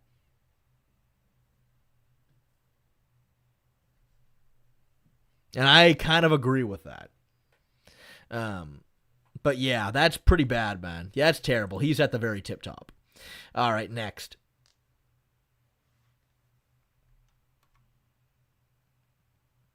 Yeah, dude, Gilbert Burns really ain't that bad.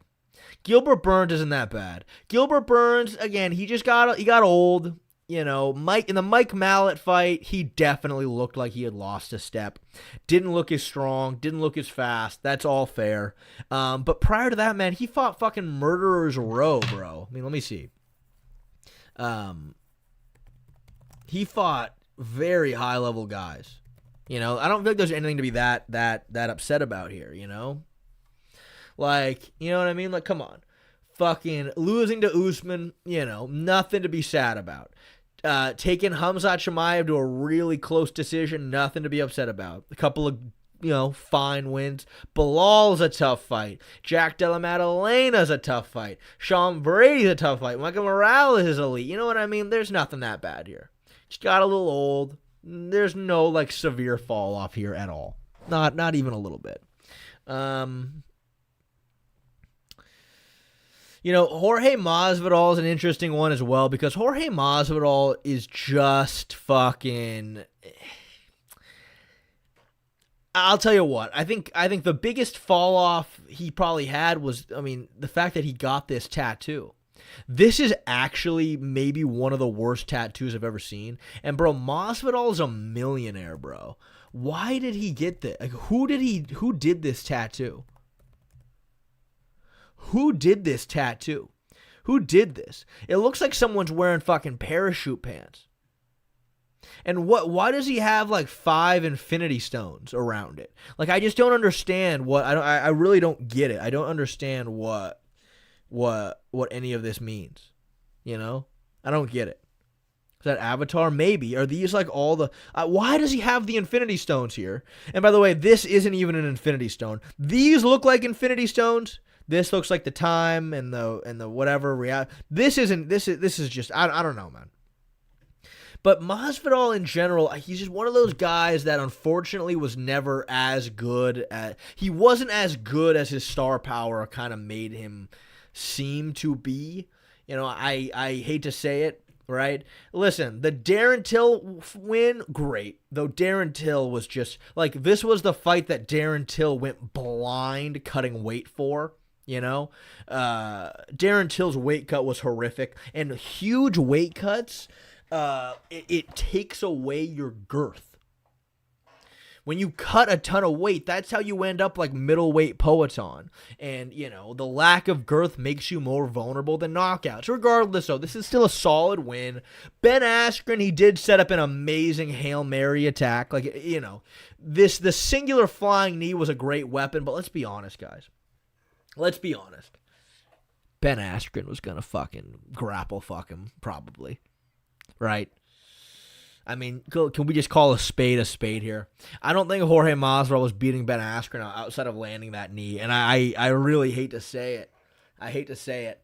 Right? Am I wrong to say that? I mean, you guys tell me.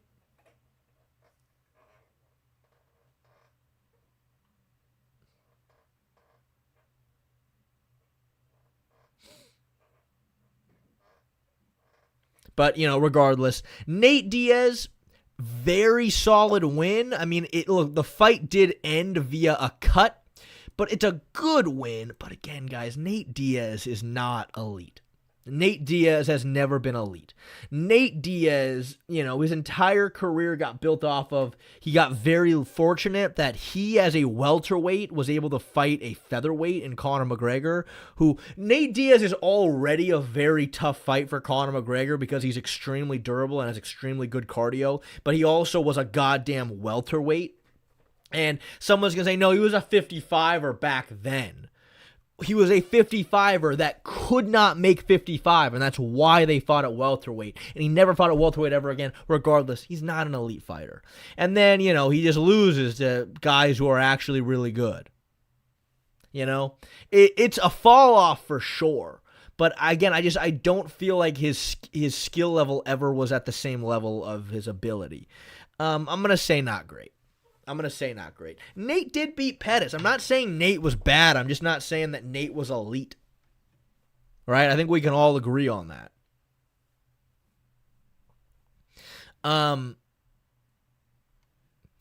Dude, Robert Whittaker, he is kind of another one as well. Why was Nate so popular? Because he beat Conor McGregor, and Conor McGregor was the absolute biggest star in the sport.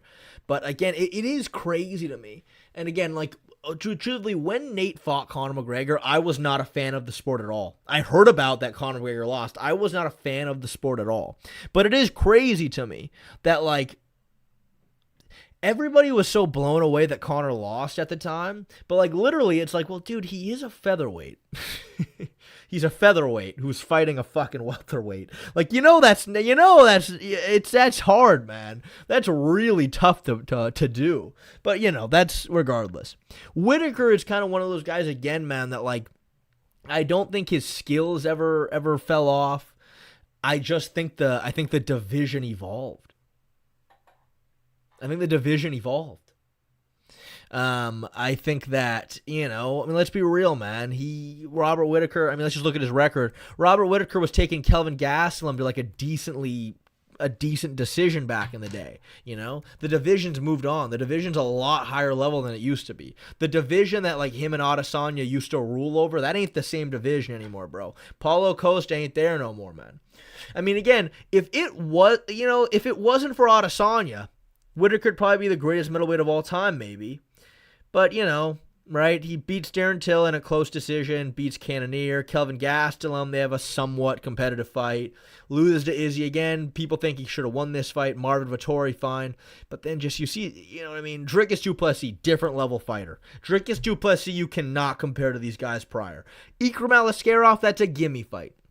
Khamzat Chimaev, different level fighter. Reiner de Ritter,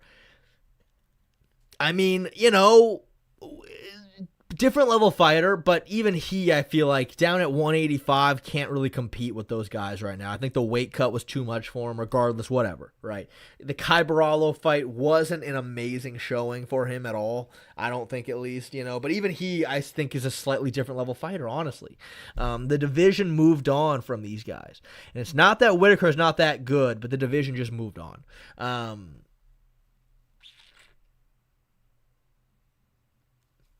I feel like, though, his fall off is a slightly different level than these guys. It's not quite as bad as them. I'll just leave him where he is. I'll just go ahead and leave him where he is.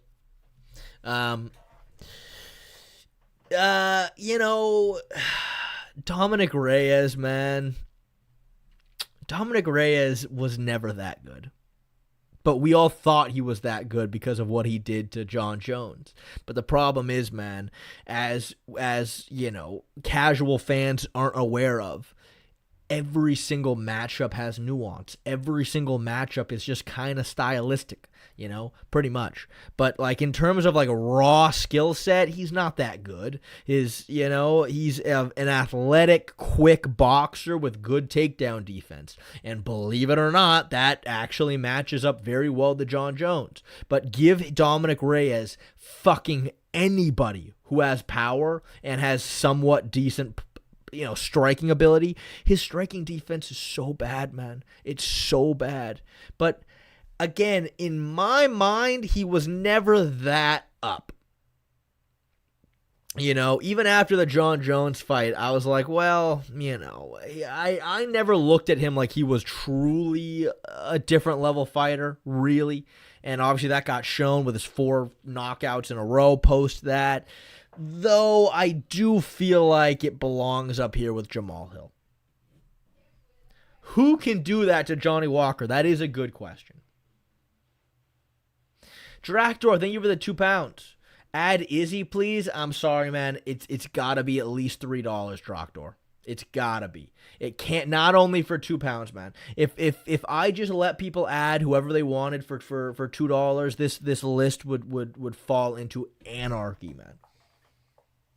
It would fall into straight up anarchy. So it's got to be at least 2 pounds.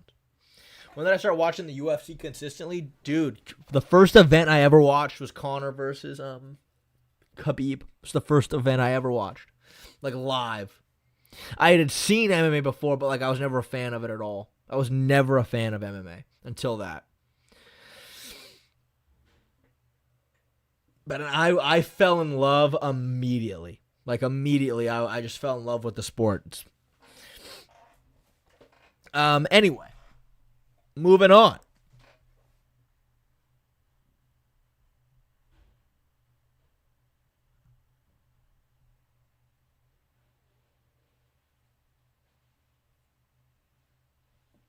Well, I mean, Cuba Prosic, I think it's a nuanced question. It's a good question, but it's a nuanced question, right? MVP had a fall off, literally not because he ever really lost a fight, but just because the entire fan base turned on him, right? I'm just providing context to you about his skill set and his ability and why what happened. But like in terms of like what he was looked at in the sport to where he is now, it is a pretty bad fall off. Can't really deny that. I think it's about Jamahal Hill level. Like Jamahal Hill, kind of the same thing. Like I don't think Jamahal Hill was ever that good. I think there are aspects of Jamahal Hill's game that's good, but he's not that good. It's a fall off though, regardless. Dractor, thank you for the €1. I don't know exactly what that €1 is for. There's no message with it. But I really appreciate that €1, Dractor. I love you a lot, buddy. I really appreciate it. Dractor is one of the legends around here. I love you, buddy. Thank you for that €1. I'm really glad you sent that just on its own with no context. I appreciate it. Thank you. Moving on. All right. Maybe it's finally time for Conor McGregor. Guys, Conor McGregor, he has fallen off. But Conor McGregor, obviously, I made a whole video. Well, the whole video wasn't about Conor McGregor, but I covered it, in my biggest misconceptions UFC fans have or whatever video or whatever. Conor McGregor, it's difficult, man. Conor McGregor, he talked a lot of shit. Conor McGregor was somebody that was very pompous on the mic. And, dude, I think Conor McGregor is a good example why sometimes you have to respect people who are willing to go to the lengths that he goes to on the microphone. Because the truth is, man, you're taking a very, very, very serious risk anytime you do that, man. And I think it's the same thing with like Josh Hokett, bro. Like Josh Hokett took such a massive risk doing what he did. Because if he lost, he was going to be the biggest idiot in the world. And the truth is, when you look at Conor's resume, when you look at who he lost to, it all makes perfect sense. It's not because he's not that good. It's not because of the Floyd Mayweather money. It wasn't because he's not hungry anymore. He faced some difficult stylistical matchups. Like, he legitimately did.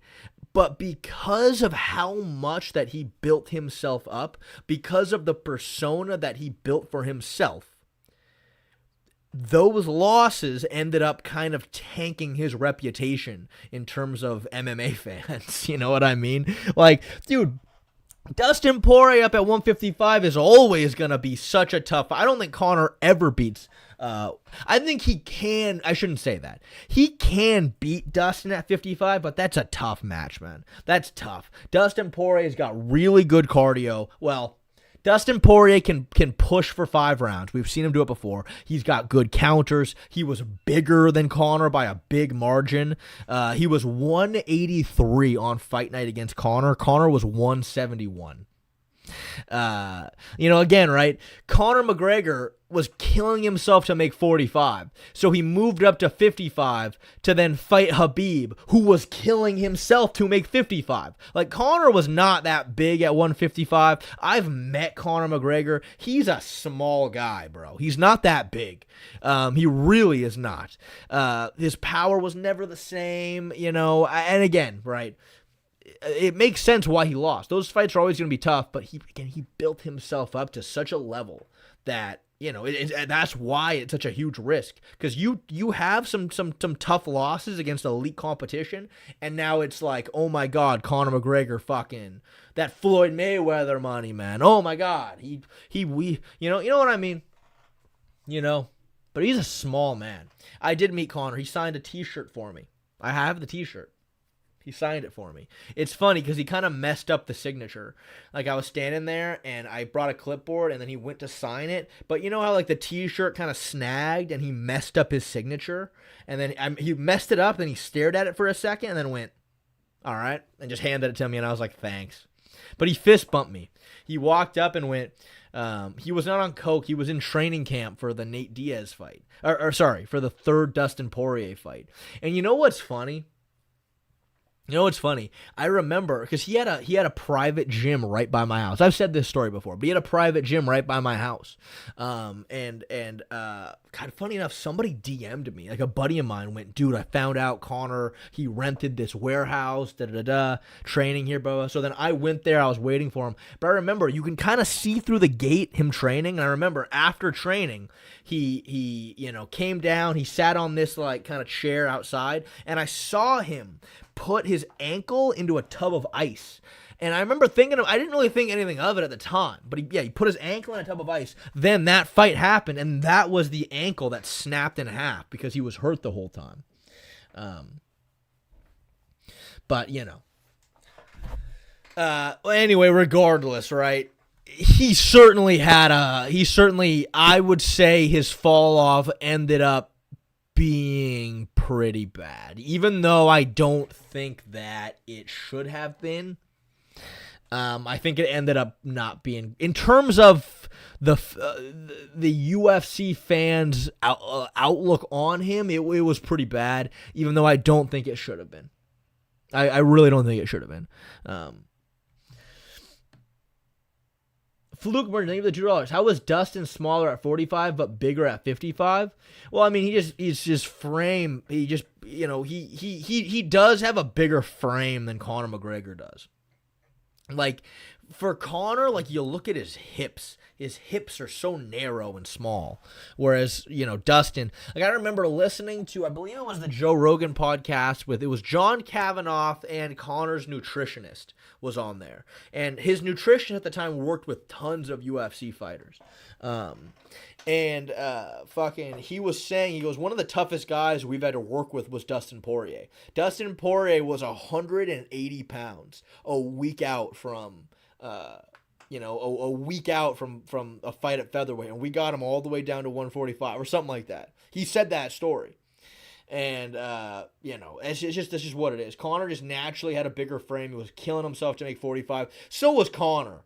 But the truth is, man, it's almost kind of like, bro, if you're not killing yourself to make weight, then, like, you're kind of putting yourself at a disadvantage. Like, dude, Volkanovski is fucking bringing himself on the brink of death every single time to make 45, but that's just what he does. Conor didn't want to do it. Whatever. Again, I don't think he truly had a fall off skill-wise or ability-wise, but he has fallen off. For whatever reason, he's not what he used to be, and that's a fact. You guys are saying it's fake? I'm improving it? You want me to get the fucking shirt?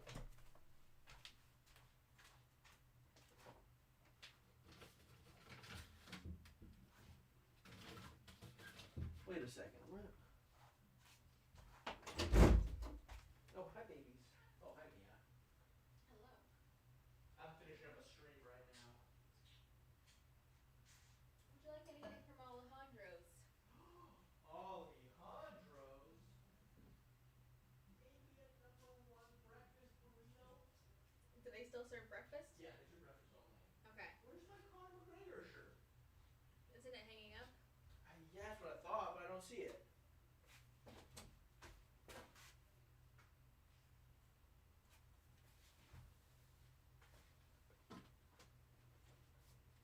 Oh, wait, I found it. Damn it. It's all dirty. It fell. Here it is. This is the Conor McGregor shirt that I had him sign for me. And this is the signature he fucked up that I referenced.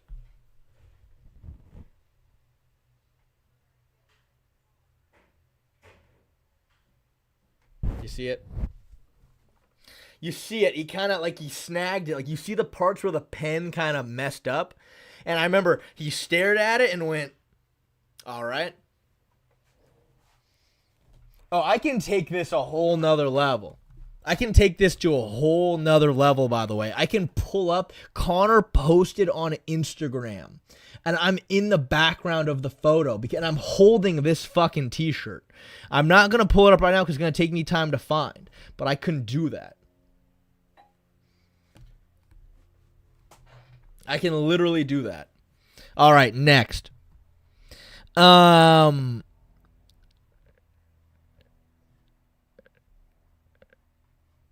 Maia. Did Damian Maia fall off? I don't even know. Someone donated for him to be on here.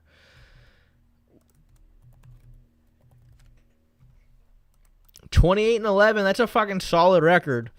Bilal, Gilbert Burns, Ben Askren, Usman, Woodley. I don't think he ever fell off, guys.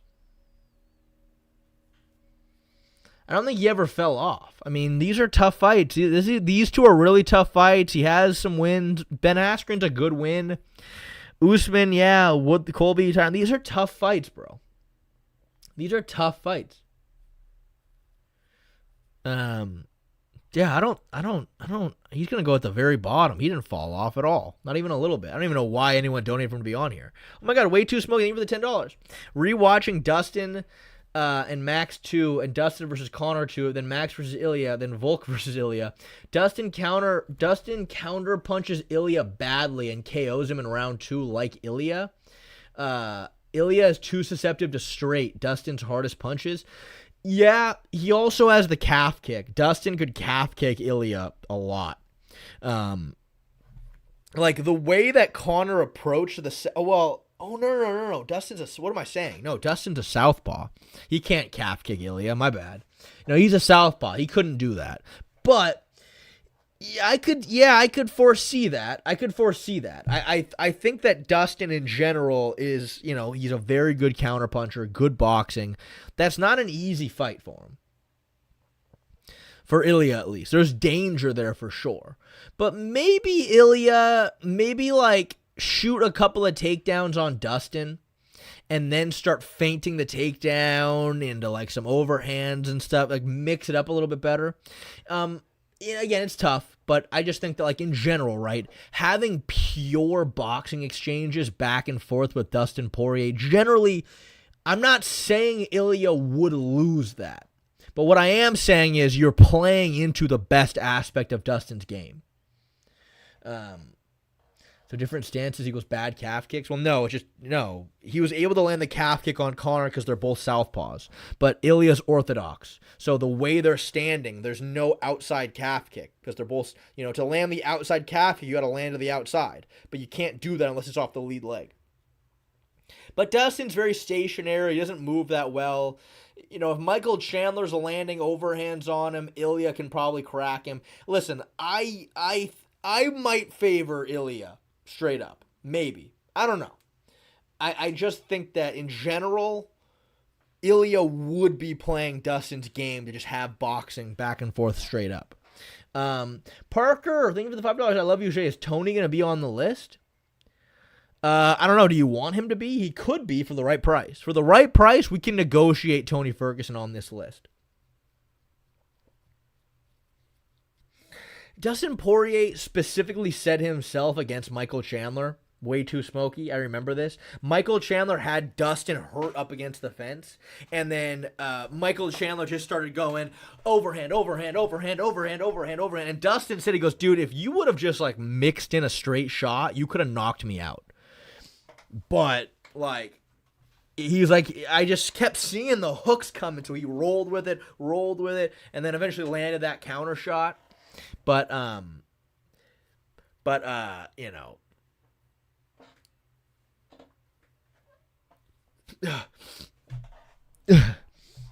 I don't know, man. Ilya is going to be so much more dangerous there, so much more dangerous.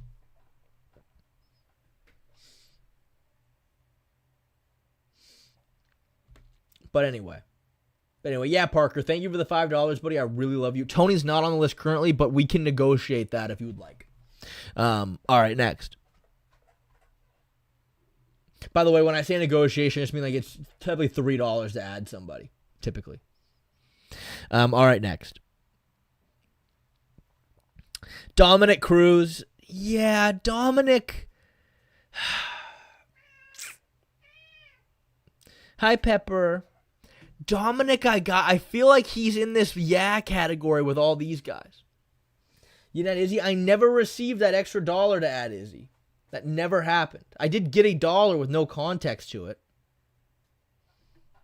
But like Dominic Cruz, listen, Dominic Cruz accomplished everything he was ever meant to accomplish. He had some amazing wins, defended the belt a whole bunch of times. Got a little, he fought the same training camp like 14 fucking times. And eventually fighting that same training camp, eventually Cody Garbrandt kind of figured him out. But Cruz had so many injuries. Cruz had, I kind of feel bad. He got old. He had so many injuries. He did end up having some losses at the end of his career. Chito Vera fucking head kicked him. But, like, I don't look at it like it was some horrible fall off. We know what happened. He got a bit old. Nobody's sitting there talking about the great fall off of Dominic Cruz. They're saying that about Conor McGregor. They're not saying that about Cruz. You know what I mean? Jack Reese, thank you for the $5. Can you add Jose Aldo? Absolutely. For $5, that's a perfect price point to do that.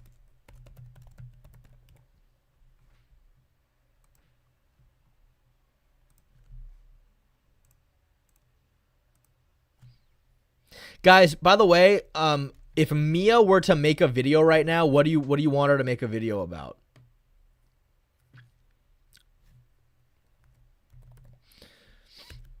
What are some ideas you guys have? Oh, Parker, thank you for the $5. I love Tony, but dude, of course we can do that. Thank you so much, Parker. I really love you, man. We will add him right now, Tony Ferguson.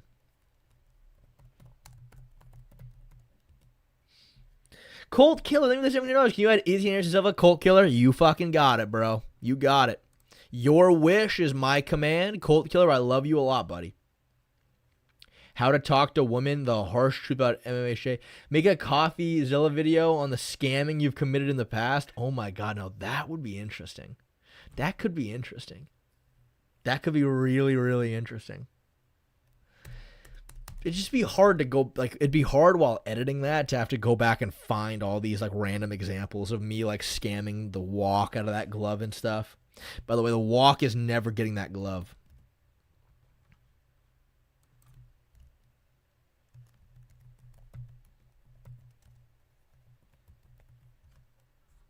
Oh, I already have Anderson in my computer, I think.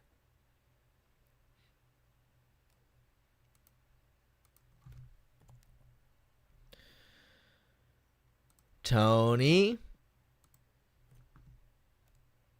Adesanya.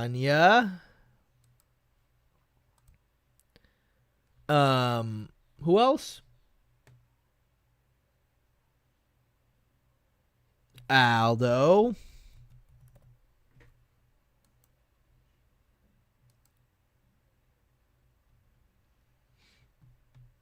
All right, I think that's everybody, right?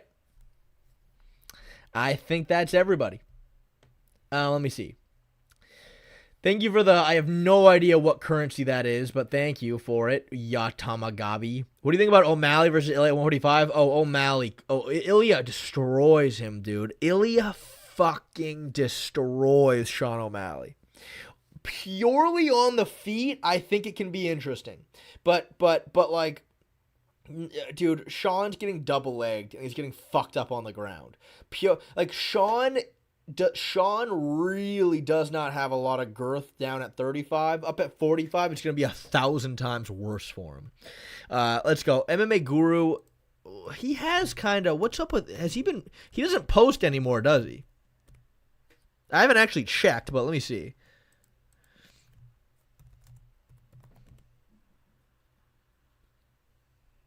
What happened to MMA Guru?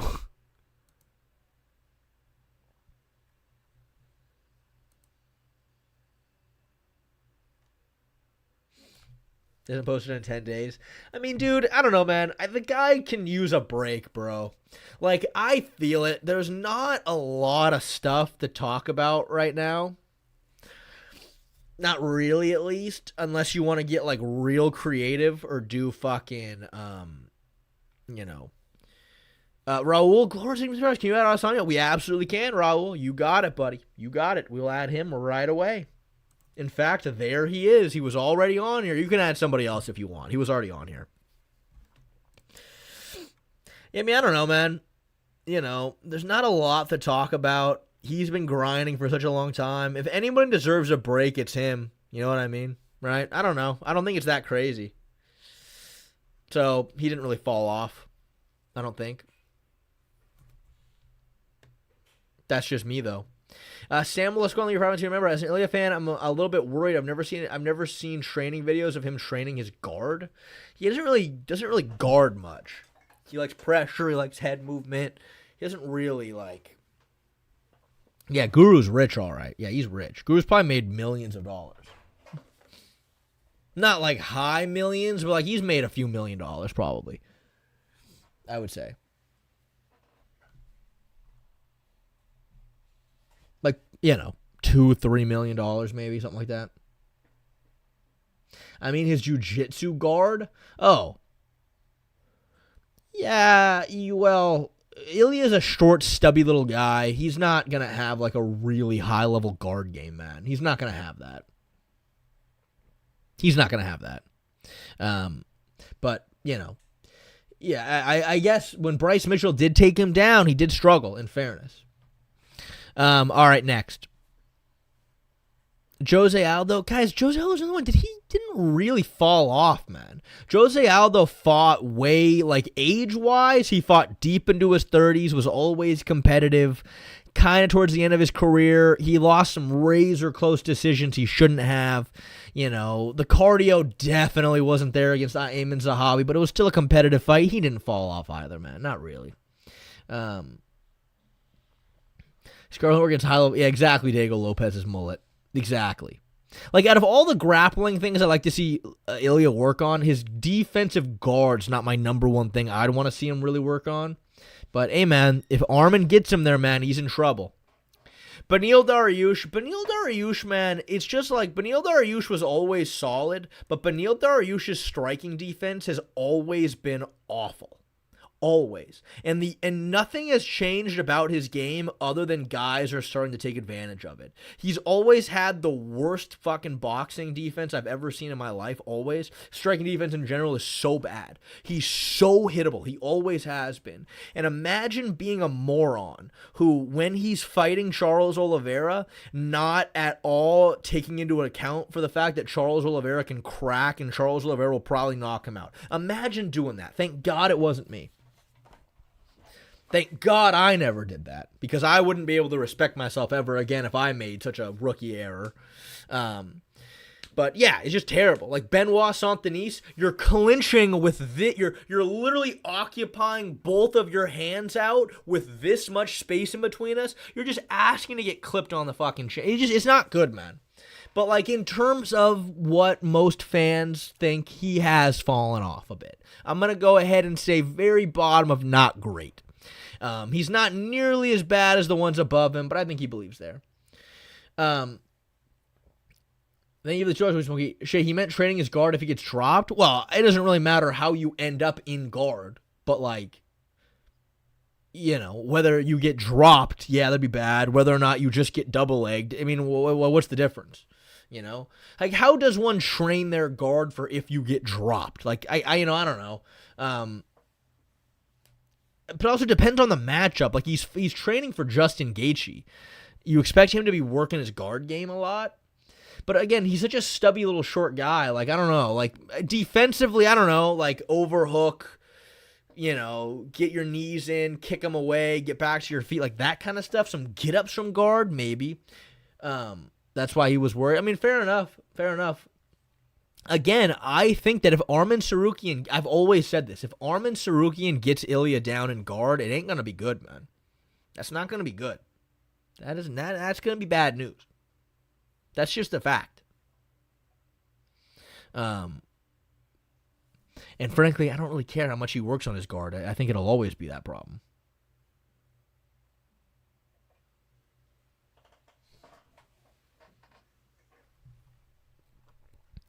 All right, next. Logan Paul. Again, Logan Paul is kind of always, maybe Logan Paul wasn't that hated back when he was just making Vines. I feel like people have always had problems with him, but like specifically,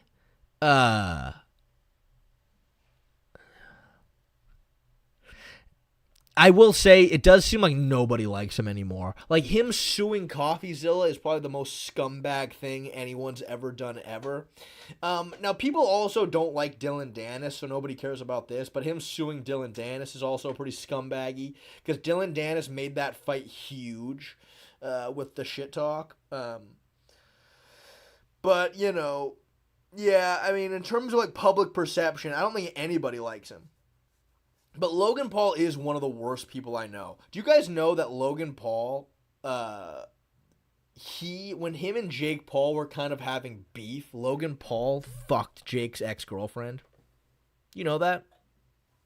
And I lost a lot of respect for Andrew Schultz about this, because I remember Logan was on Andrew Schultz's podcast, and then Logan brought up that the girl they're referring to, and then Schultz went, wait, but so Logan went, he was like, oh yeah, and Jake's ex, da da da da, and then Andrew Schultz went, this is a mutual ex between you guys, right? And then Logan went, the drama back then, oh yeah, and then just like moved on real quick. And Schultz just didn't say anything. And again, I don't know much about Schultz or whatever, but like, I saw that clip and I was like, dude, fucking, I'd press Logan so hard on that, man. That like how do you do that to your own goddamn brother? That's so bad. He's off. Like, he truly is one of the worst people I know. He's a straight up psychopath, I think. I think he, like, genuinely lacks empathy. I think he has an inability to feel that emotion. He's terrible. Oh my God, Stavosky, thank you for the 6 euros, dude. Thank you. Sub Shay, another transfer to the new house, not white one. Could you analyze the aftermath scenario if Justin sleeps Ilya cold? Look, okay. Is there a universe where Justin Gaethje beats Ilya Topuria? Honest to God, yeah. Justin Gaethje needs a lot of footwork, a lot of movement. He needs to kind of be running away from Ilya a little bit and just slamming calf kicks. That's what he needs to do. If he can survive a few rounds of just constant like Gaethje's footwork's not bad. If he just is always moving, slamming calf kicks, staying away, if he can survive for 3 rounds, maybe he can hurt. Maybe he can really hurt Ilya's calf. He can compromise him. Maybe. The problem is with that, though, is that Gaethje has so many bad tendencies to be taken advantage of. Because, like, the thing is, like, it's so ingrained in Justin Gaethje's muscle memory that if you move forward with punches against him, he'll try to headbutt your punches. He's gonna go when you try to throw a punch. He's always done it. You can't just train that out of you. And Ilya's going to uppercut you into fucking oblivion if you try doing that to him. And also, Ilya's calf kicks will be there also for Gaethje in return. But, you know, I mean, you know, am I expecting Ilya to knock him out in 1 round? It just depends. If Gaethje does really try to just stay away from him, I think he can survive at least a couple of rounds. Ilya's working on his calf kick defense, so there you go. He should be. He should be. You should expect that. The thing is, though, just the way Ilya stands, it's going to be so hard. He puts so much weight on his lead leg, you know what I mean? And his lead leg is fully turned. There's not just like a simple, like, oh yeah, we'll just fucking fix it. You know? Like, unless you change how you're fighting, it's not that easy, man. But, you know, regardless, I think if Gaethje just is always moving and staying away, I think he can survive. Maybe lands a bunch of calf kicks and Ilya starts slowing down, maybe. But, like, I just don't, you know. Again, I don't even foresee myself making an actual video about this matchup past what I've done already, because it's just like, I don't know, man. I don't know. It's a bad matchup. It's not great. But thank you so much, Stavosky. I really love you, man. Wait till we leave Joseph. Jaden gets KO'd. What's next for him? You know what? Fuck it. Jack Della Maddalena. Jack Della Maddalena's had a pretty terrible fall off. He has. Jack Della Maddalena used to be looked at as the second best boxer in UFC history. People looked at him like he had elite scrambling ability. People looked at Jack Della Maddalena that he could mix up his weapons beautifully. And then he fought Islam Makhachev, man. And it just all got torn down. All of it, man. He had zero ability to defend any leg kick. No ability at all. His boxing was non-existent. He had no scrambling ability. His takedown defense, I understand that Islam had a brilliant game. Oh, you know what? Earlier in the stream, somebody asked me like what the highest level breakdown I've ever seen was, or the best game planning I've ever seen. Islam versus JDM is up there too. That's top 3 best game plan I've ever seen. But like even the very first takedown, he got to that single leg against Jack and just took him down immediately. Dude, that's so bad. That's so bad. No resistance on that single leg at all. Not any at all. It's not good, man. JDM got embarrassed in that fight. He showed he had no ability against someone coming from a smaller weight class to do literally anything against them. And it's like, you're not, you know what I mean? Like, and again, you look at his resume, it's not that great. He fought Gilbert Burns and Kevin Holland, and his resume is not that great, man. His resume is not that great either, on top of everything I've just said.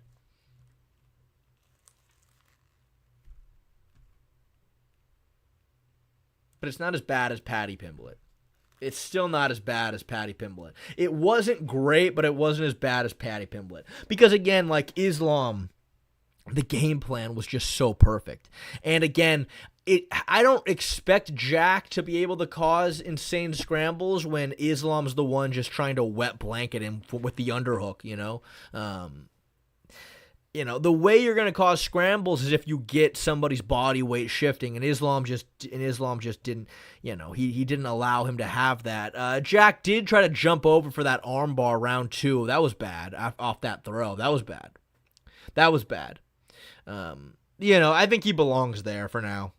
I think he belongs there. Ronda Rousey had a horrible fall off. And it's not even just her UFC career. Her UFC career, I kind of feel bad for Ronda. Because remember, Ronda Rousey was an Olympic judoka. Ronda Rousey had some of the best armbar technique I've ever seen. Listen to me sounding like Joe Rogan over here. Like I'm literally reciting his talking points word for word. But it's true. But then she got a couple of knockouts against girls who sucked. And then the media started calling her the female Mike Tyson. There started legitimately being conversations about her boxing Floyd Mayweather. And then she went out there trying to... And also her coach, Edmund Tarverdian, is the biggest fraud I've ever seen. Edmund Tarverdian was like, oh, Ronda can be an Olympic boxer right now because we've been working on her game. And then it cuts to Ronda going... Like, she just was, the deck was stacked against her, man. And yeah, she loses to Holly Holm and Amanda Nunes, But then she goes off and tries to be a WWE person, and they hated her in the WWE. They literally hated her. They hated her.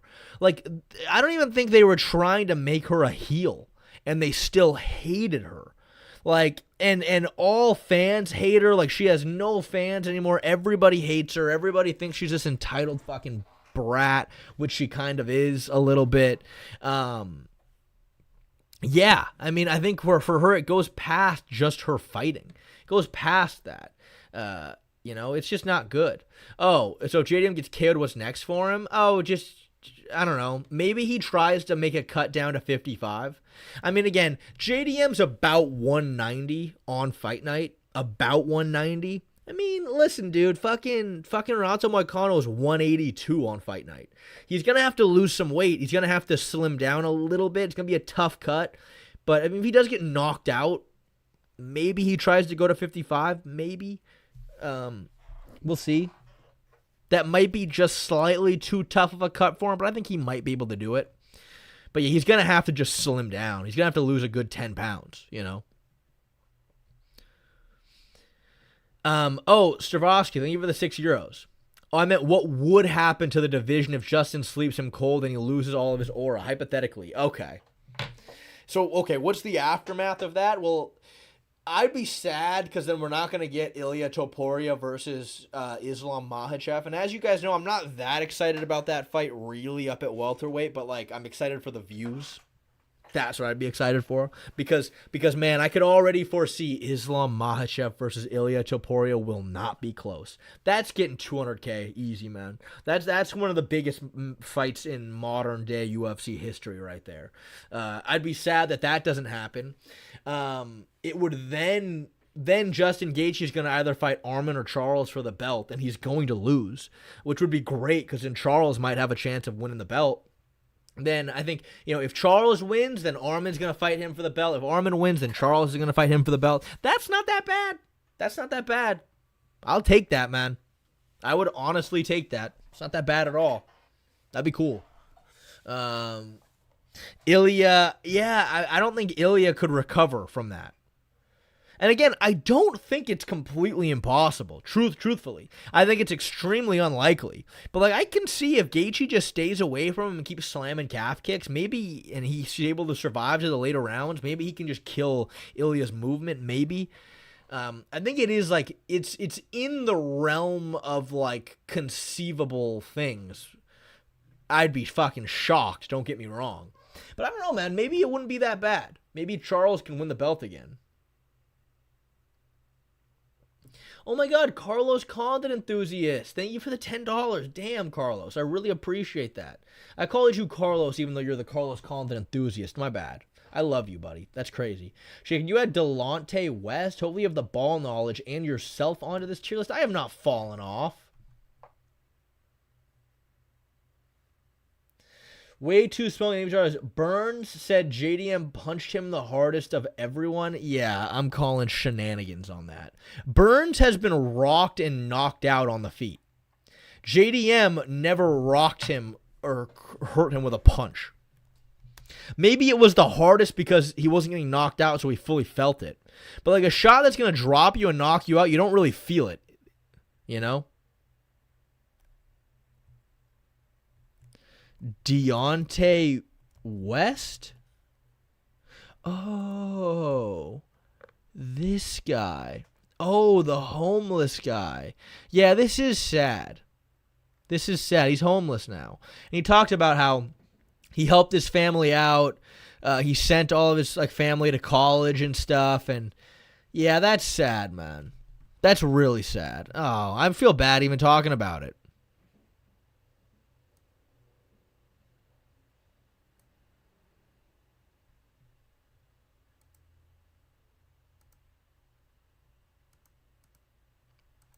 And me.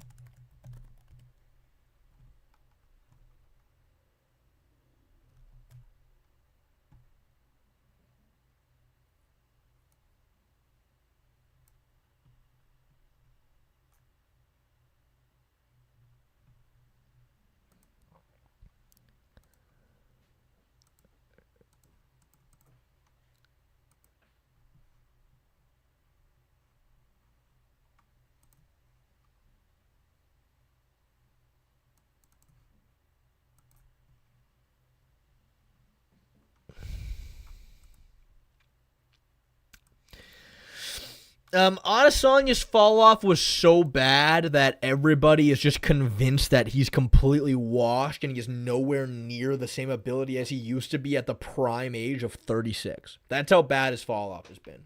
I mean, when he lost, I believe he was 35 when he lost to Amavov, and then everybody thought at the age of 35 in the middleweight division that he was completely washed. And they went, well, yeah, but he's had 100 kickboxing fights, so of course his reaction time is not the same. I went, okay, so he's had 100 fights, so 2 fights ago he was fine, but now officially his reaction time's gone? Like, yeah, I bet that's how it fucking works. You know your fall off is bad when everyone's convinced that you're at the age of 36, you're fucking just completely a shell of your former self. His fall off was so bad I started rooting for him out of pity. But yeah, I've talked about Adesanya's fall off enough that I don't think I need to sit here and break it down. But let's just say the most sophisticated striker, yeah, Chinese Farjo. Yeah, let's just say that's just not true. That's just not true. Let's see. Leon Edwards, that's another one, man. It was bad. It's gonna fit more into this category, I think. It was bad, but I kind of feel bad for Leon. The division just leveled up, man. The division leveled up, bro. He was fighting fucking Kamaru Usman, who's good, but he decently matched up well against him. He was fighting Nate. Dude, he fought Nate Diaz to get his title shot. He defended it against Colby Covington. The division just changed, man. The division leveled up. On top of that, fucking Bilal and Brady are just such stylistical nightmares for him. Fucking, you know what I mean? It's not great, but it could be worse. Oh, thank you, Mia. No problem. Yeah, I'm wrapping up right now. No, you're there. Finishing up my. Let me see. The Grammy's fork is in there. No, there you go. Yeah, you can have. I don't need it. You don't want a sauce? No, that sauce is brutally hot. I like their sauces. It's hot.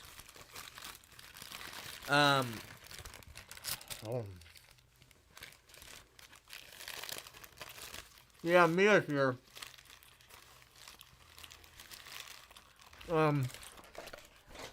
Alright. Darren Till, you know what, man? Darren Till's UFC career was a pretty bad fall off, but his post-UFC career has been pretty good. Enough so that I'm going to rank him behind Michael Venom Page. I mean, hey, man, he became an influencer boxer. Got to knock out Luke Rockhold. He's probably made some money. He's now fighting in Bare Knuckle FC, which I guess we'll see how that goes. But as of right now, again, his UFC career wasn't great, but he's kind of rebounded. He's been making money. He's been doing stuff. He's been staying relevant, which is cool. You know what I mean? Can't really expect anything else. All right.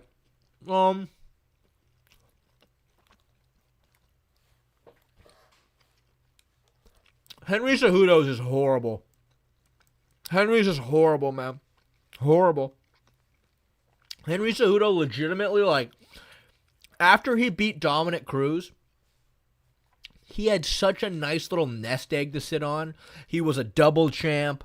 Things were looking good for him. He wasn't a huge name at all, but, like, you know, UFC fans respected him. You know what I mean? We were curious to see how his career was going. And then he decides he overinflated his own value and retired, thinking that people would be begging for him to come back to have super fights, and nobody gave a fuck. Nobody gave a fuck, man. Like, he went on Joe Rogan right after he retired and went, "Yeah, it looks like I'm gonna be boxing Ryan Garcia." Never happened. Nobody wanted it. Nobody cared. As soon as he retired, he immediately started calling out to fight Volkanovski up at 145 for this, like, insane super fight. Nobody wanted it. Nobody cared. Nobody wanted it. He started running out of money, so he had to come back. He was out of his prime. He had some losses. It was bad. Getting taken down by a bisexual man, that takes the cake, though, man. That takes the cake. He's number one.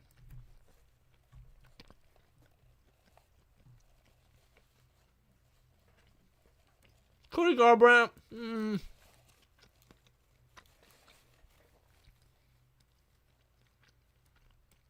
Cody Garbrandt's pretty bad. But Cody Garbrandt's another one. I don't know, man. He was good for a time, but was Cody Garbrandt ever really elite? I don't know about that.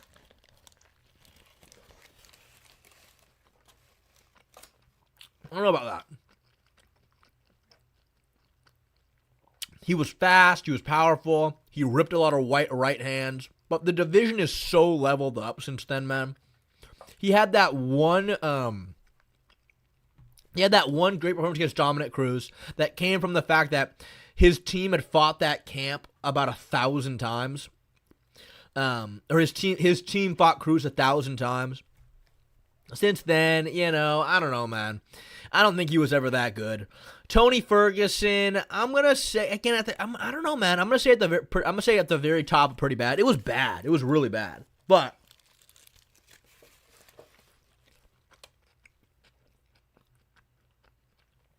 it was bad. But like, he's rebounded. He's an influencer boxer now. He knocked out Salt Poppy. He knocked out Warren Spencer, the guy that Dylan Dennis submitted. Losing Chiches is pretty bad. That's why he's in the pretty bad tier. His UFC career had a horrible fall off. But again, it wasn't a fall off like Tyron Woodley had, where it was like, Tyron, what happened to you, man? What happened? We know what happened, right? We know.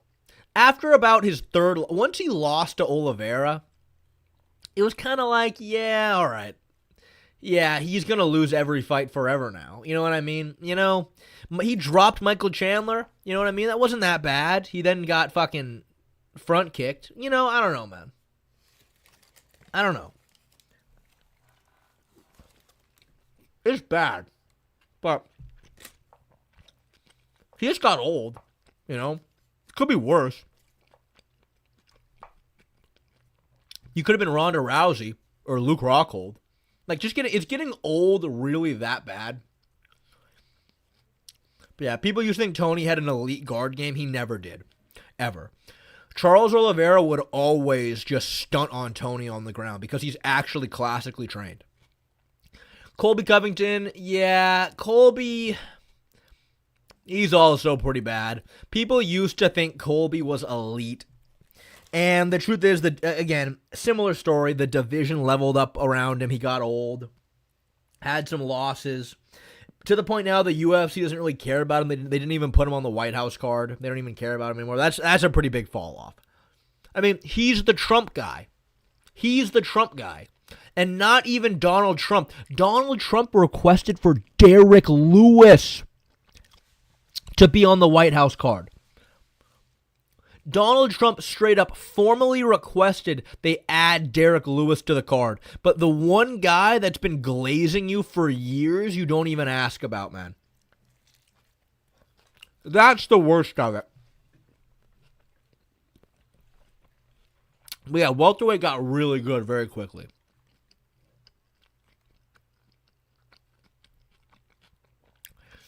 Yeah, this is maybe one of the saddest NBA stories I've ever heard of. It's so sad I don't even want to talk about it. But Delonte West. Me? I've never fallen off. I'm better in every single aspect of my life than I've ever been before.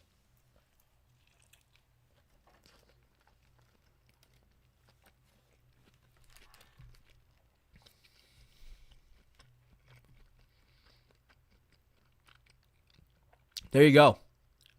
That's our list. I have not fallen off, man. Every single month I consistently make more money. My skills have gotten a lot better. My kicks are casual off, but they've always been. They've always been.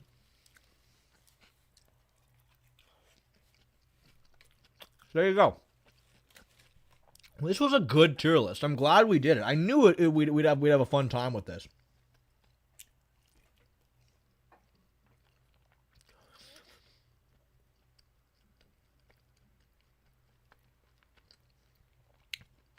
Diego Lopez mullet. Thank you for the $5. At Bedtime MMA.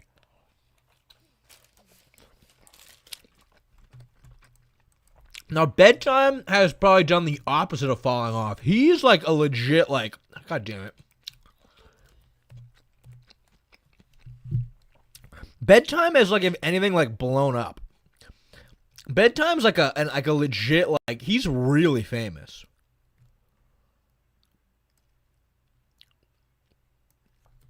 Me and him both mutually like each other's stuff on Instagram. So, I'm right there.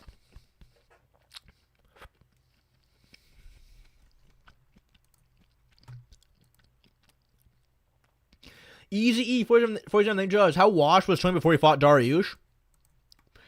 Pretty washed. He was pretty washed. He was just old, man. I mean, dude, Tony was like 37 when he was fighting. Tony was 37 when he was fighting. Even Gaethje, you know. And again, 37 is you're starting to get a little old for that weight class, but it's not too bad. But you're starting to get a little old. But then by the time he fought Dariush, he was what, like 39 years old?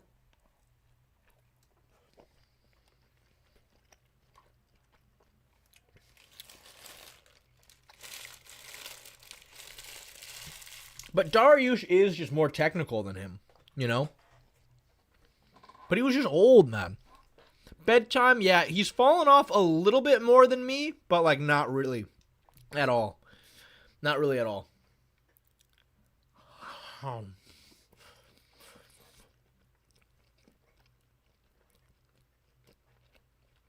But you see, Ellie, Volkanovski's very skilled. He's very technical. Volkanovski does not fully rely on attributes like Tony Ferguson did.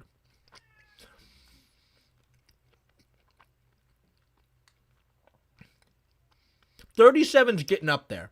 37's getting up there in age. Again, it's not like, especially nowadays with modern medicine and stuff, I feel like guys can be a little older, but, you know, he took all that damage, got old, you know.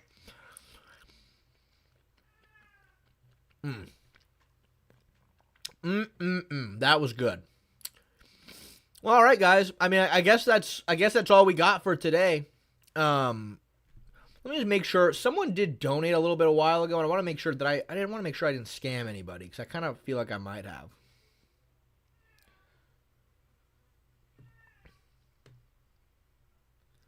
No, I don't think so. I think we're good.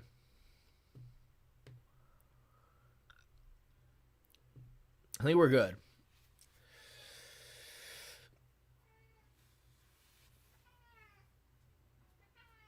Oh, man. Poof. You want to say hi to the stream, Poof? Come here, baby. Come here.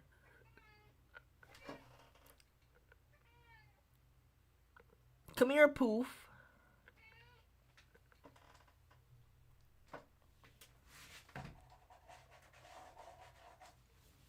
Poof is so skittish. Pepper always comes up to me and is all lovey and wants to... Oh, I forgot Anderson Silva. Oh, yeah. We can do that real quick.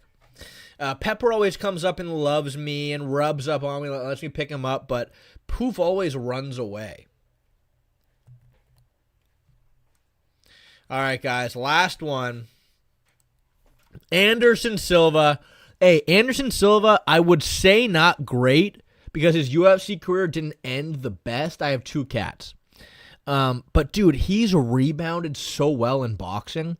You know, at 47 years old, he took prime Jake Paul all 8 rounds. He knocked out Tyron Woodley. He beat Julio Cesar Chavez Jr. Dude, Anderson Silva's had a great post-UFC career. He really, really has. He hasn't fallen off that bad, I don't think. He has not. But yeah, apart from that, guys, I guess that's the stream for today. Yeah, he became a cop. Yeah, we'll do his prime. Dude, that was 27-year-old on steroids Jake Paul, who's dedicated his life to the singular sport of boxing. Like, that's, dude, you know. All right, guys. I'll see you all later. I will stream again tomorrow, probably, unless Dana White finally fucking throws us a bone and announces some good fights. But apart from then, I will